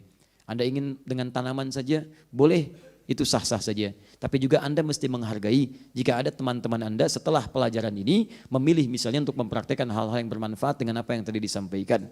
Maka dengan itu nyaman kehidupan kita, tenang kita dalam beribadah, dan insya Allah semoga Allah meridhai apa yang telah kita pelajari. Nah, jelas uraian saya? Paham insya Allah? Mengerti? Siap mengamalkan? Baik, pilihan terserah Anda. Silahkan Anda pilih sesuai dengan apa yang Anda ingin sampaikan. Kesan pertama memang begitu menggoda, tapi selanjutnya itu terserah Anda. Nah, teman-teman sekalian, fokus baik-baik ya. Fokus baik-baik. Kalau sudah jelas, sudah baik semuanya, hukum sudah ada, maka saya mohon kepada Anda, semua pelajaran fikih ikhtilaf kita gunakan sebagai pegangan untuk beramal. Bukan amunisi untuk mendebat orang lain. Dan kalau ada iseng-iseng yang mendebat dan sebagainya, acuhkan aja. Karena perdebatan tidak membawa maslahat. Anda meninggalkan perdebatan sekalipun Anda benar, Allah bangunkan bagi Anda istana di pinggiran surga. Kok di pinggir Ustadz? Biarin, yang penting ada daripada enggak sama sekali. Daripada enggak. Enggak apa-apa, hadir dan sebagainya. Nah, itu nikmat dibandingkan Anda capek sibuk. Biarin orang-orang yang menyoal kadang-kadang itu barangkali kurang mendapatkan wawasan yang lebih luas atau ingin mempertahankan saja pendapat yang ingin dipegang tapi mau memaksakan pada orang lain. Jadi yang seperti itu anggap saja barangkali dia dalam proses pembelajaran dan kita doakan supaya meluas wawasannya. Jangan diacuhkan juga. Jangan diacuhkan, tapi kita dorong dengan doa dan kita ajak. Jangan, saya tidak mengajarkan Anda untuk mengacuhkan orang lain, tapi kita doakan dalam kebaikan sehingga itu menjadi nyata dalam maslahat kehidupan kita. Paham? Jelas? Siap mengamalkan? Saya cek dengan Quran surah kelima Al-Ma'idah ayat 100 sampai 101. Ya ayyuhalladzina amanu, hai orang-orang yang masih merasa punya iman. Ini bagi yang punya iman saja. Kalau yang tidak, barangkali tidak berlaku ayat ini. La tas'alu an asya'a in tubdalakum tasu'kum. Kalau uraian sudah jelas disampaikan dari awal sampai akhir, jangan coba-coba banyak ditanyakan lagi. Khawatir banyaknya pertanyaan itu menjadikan yang jelas semakin tidak jelas nantinya. Sudah jelas banyak ditanya, jadi tidak jelas. Beli sabun, jelas sabun, banyak ditanya. Sabun apa? Lifebuoy. Akhirnya yang tadinya mudah jadi susah. Yang dicari ada Dove, ada macam-macam, jadi ke Lifebuoy. Sudah jelas Lifebuoy, tanya lagi, belinya di mana? Alfamart. Padahal sekitarannya ada 212, ada Indomaret, ada macam-macam. Allah. Yang ada Alfamart. Kan Alfamart itu ada 3 mah. Yang mana? Yang dekat tiang listrik. Masya Allah. Tunjukkan di situ. Masya Allah. Begitu dia berangkat ke situ balik lagi. Sabun gak dibeli. Kok gak beli sabun? Tutup mah. Yang buka yang dekat pohon. Nah itu yang merepotkan Anda semua. Jadi kalau sudah jelas, jangan banyak ditanyakan sehingga membuat yang jelas semakin tidak jelas. Jelas uraian saya? Paham? Ada pertanyaan? Masya Allah, Alhamdulillah. Kurang iman. Apa ya? Mungkin yang lain. Ini sudah semua lah, sudah jelas. Satu saja saya bacakan ya, mungkin ini kekinian kasusnya, tapi sebetulnya kalau ini paham, gampang disimpulkan. Assalamualaikum Ustaz, Waalaikumsalam warahmatullahi wabarakatuh. Mohon penjelasannya, jelas tadi. Kadang-kadang, saya seorang juru foto yang fokus pada wedding fotografi, tapi sudah tidak lagi mengerjakan foto pre-wedding dan foto lamaran. Namun hingga saat ini masih ada beberapa hal yang mengganjal, yang sangat membutuhkan penjelasan mengenai hukum dari pekerjaan yang saya geluti ini. Masya Allah, orang menjalani pekerjaan, Anda gelut dengan pekerjaan. Saya kasihan pada Anda. Betul-betul saya kasihan. Sudah nggak jelas tiap hari gelut lagi. Tahu artinya gelut? Ya, berkelahi itu bahasa Jepang. Baik. Izinkan saya untuk memberikan sedikit narasi. Baik. Kerjaan saya di dalamnya menurut pemahaman saya banyak praktek yang sama sekali tidak syar'i, seperti musik, makan minum berdiri, pakaian-pakaian berlebihan, cenderung pamer, bahkan terbuka aurat, ikhtilat dan sebagainya. Baik, dan pertanyaan saya bagaimana hukum terkait pekerjaan ini kalau saya terlibat dalam acara tersebut? Anda kan bisa memilih. Anda bisa memilih. Hukum foto misalnya pada wedding pernikahan itu sah bila digunakan pada yang halal. Kan Anda bisa pilih foto-foto yang pernikahan yang syar'i. Ada kan yang pakai jilbab, laki-lakinya bagus, kan, dan seterusnya. Ke dalam akad, yang akad sesuai Islam itu boleh, gak ada masalah. Untuk mengabadikan itu semua, menyampaikan tentang pernikahan yang itu dokumentasinya bisa dibawa ke dalam nuansa rumah tangga yang bisa mengingatkan antar pasangan. Begitu ada masalah, lihat foto pernikahan. Ya Allah, saat akad saya berjanji tidak menyakiti istri saya. Saya berbuat salah telah menyakitinya. Ya itu poin pentingnya. Bukan untuk dihayalkan. Ya Allah, mudah-mudahan ada yang kedua ya Allah. Wah, bukan itu poinnya. Jelas ya? Jadi kalau yang seperti itu boleh, Anda bisa memilih. Ingat, rezeki itu sudah diatur. Sudah jelas, yang belum jelas itu surga Anda. Kalau Anda bisa memilih yang halal, kenapa pilih yang haram? Jadi kalau ada panggilan demikian, kan Anda bisa lihat, bisa petakan bagaimana suasananya. Jangan, Anda boleh mempertahankan profesi Anda, tapi Anda pilih alokasikan pada yang mulia, yang dibenarkan oleh tuntunan syariat. Yang tidak baiknya Anda hindari. Paham ya? Baik. Saya kira itu dulu lah untuk saat ini. Untuk yang lainnya nanti kita bahas dalam pertemuan yang lain. Teman-teman sekalian, jika Anda menemukan yang benar dalam uraian yang saya sampaikan, itu hakikatnya petunjuk Allah. Dan isyarat dari Rasulullah untuk kita amalkan. Tapi jika Anda menemukan sesuatu yang kurang atau keliru, Anda kemudian boleh sampaikan, saya dengan berbesar hati kemudian meralatnya dan menyampaikan bahwa ini keliru, Anda yang benar. Atau juga saya tidak menghalangi Anda untuk belajar dari ustadz yang lainnya sehingga mendapatkan wawasan lebih luas untuk perbandingan-perbandingan dalam mengambil kesimpulan hukum. Silahkan saja, saya tidak memaksa Anda harus ikut kepada saya ataupun yang lain. Anda bebas memilih dengan catatan pilihan itu didasari argumentasi yang sesuai dengan Al-Quran dan Sunnah. Baik teman-teman sekalian, saya kira itu yang saya sampaikan. Saya mohon maaf karena barangkali ini akan jadi pertemuan terakhir kita dalam pembahasan fikih ikhtilaf. Dan saya akan pergi meninggalkan Indonesia bulan depan. Karena itu ini jadi bagian terakhir pertemuan. Saya mohon maaf jika selama ini ada sesuatu yang kurang berkenan dan perilaku-perilaku yang tidak pantas dilakukan. Saya mohon maaf sekali lagi karena ini menjadi hal yang terakhir kita bertemu sebelum Ramadan. Ya, nanti setelah Ramadan kita insya Allah bertemu kembali ya dalam kajian-kajian yang lainnya. Baik. Ya, sebelum Ramadan ya panitia, tenang aja, nanti setelah Ramadan kita susun jadwal lagi. Kita akan tuntaskan masalah-masalah. Saya izin mengumumkan dulu 3 hal penting.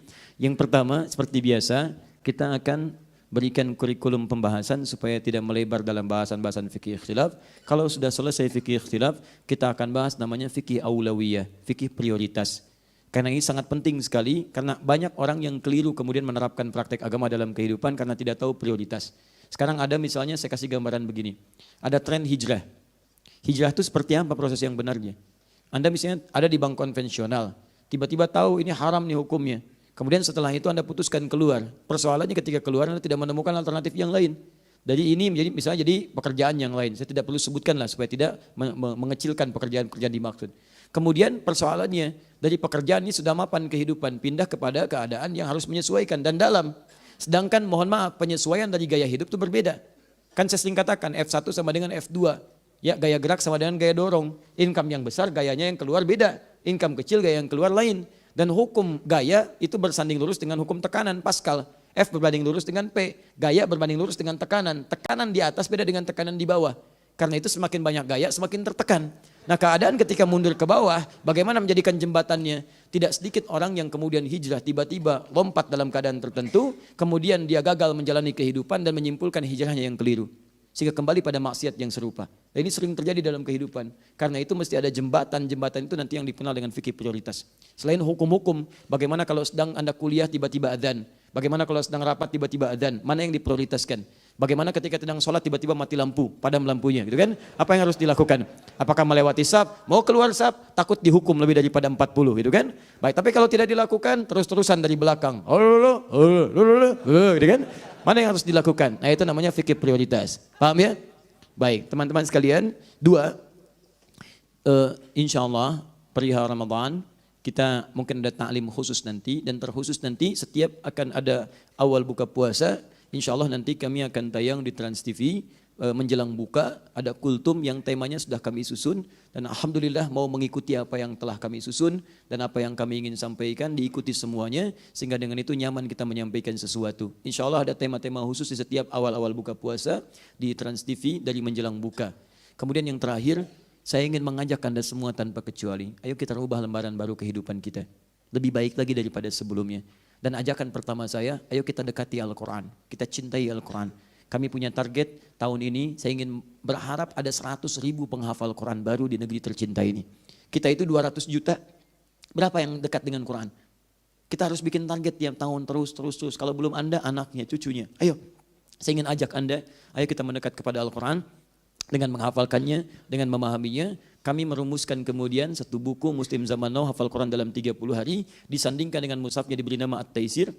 Insya Allah mushafnya akan dibagikan gratis. Itu saat di IBF, kami cetak yang kedua ini ada 5.000 sampai 7.000 dan kita akan terus cetak kembali, ada rezeki kita cetak, insya Allah kita kemudian akan bagikan secara gratis. Ingat ya, saya tidak memperjualbelikan mushaf, saya tidak berbisnis dengan Al-Quran. Ingat baik-baik itu. Jadi kalau ada yang jual belikan mushaf kami, katakan, sampaikan pada kami. Dan itu berdosa, karena kami berikan untuk memudahkan Anda untuk menghafal Al-Quran. Saya ingin ajak Anda, ajak syiarnya, mungkin kalau Anda bisa ke IBF, Islamic Book Fair, di sana akan dibagikan di bulan ini, tanggal 18 sampai 22 April. Khusus hari Jumat, tanggal 20 April, itu jamnya ba'da asar, sekitar 16 sampai menjelang maghrib, saya akan ada khusus di sana untuk memberikan tips singkat untuk cara cepat menghafal Al-Quran. Ya, dan bukunya nanti yang MZN mungkin sebagian ada di sini, selebihnya nanti kita dapati di IBF. Dan di situ kita akan berikrar kembali, termasuk alumni Istiqlal, kita akan gemakkan se-JCC bagi pengunjung yang datang bahwa kita adalah ahli Quran yang akan mendekat kepada Allah Subhanahu wa taala. Dan saya tidak tahu apakah itu bagian dari sejarah Anda ada di situ, atau barangkali Anda bisa terhubung untuk menghadirkan niat menjadi bagian dari ahli Quran ketika kembali kepada Allah Subhanahu wa taala. Yang terakhir, bertakwalah kepada Allah, tingkatkan ketaatan, pulanglah ke rumah, jadilah keluarga yang bertakwa. Suami pulang ke rumah, bimbing istrinya, ibu bimbing anak-anaknya, semua kompak, harus ada perubahan mulai saat ini, sehingga menjadi keluarga yang soleh kembali pada Allah Subhanahu wa taala. Saya tidak punya permintaan, kecuali satu saja. Satu saat saya bisa pulang lebih dulu dibandingkan dengan Anda. Tapi mohon, dalam setiap sujud Anda, mohon mintalah dan doakan kepada Allah, supaya Allah berkenan mengampuni dosa-dosa saya dan dosa kedua orang tua saya. Subhanakallahumma bihamdika asyhadu an la ilaha illa anta astaghfiruka wa atubu ilaik wa akhiru da'wana alhamdulillahi rabbil alamin. Wal afu minkum. Assalamualaikum warahmatullahi wabarakatuh.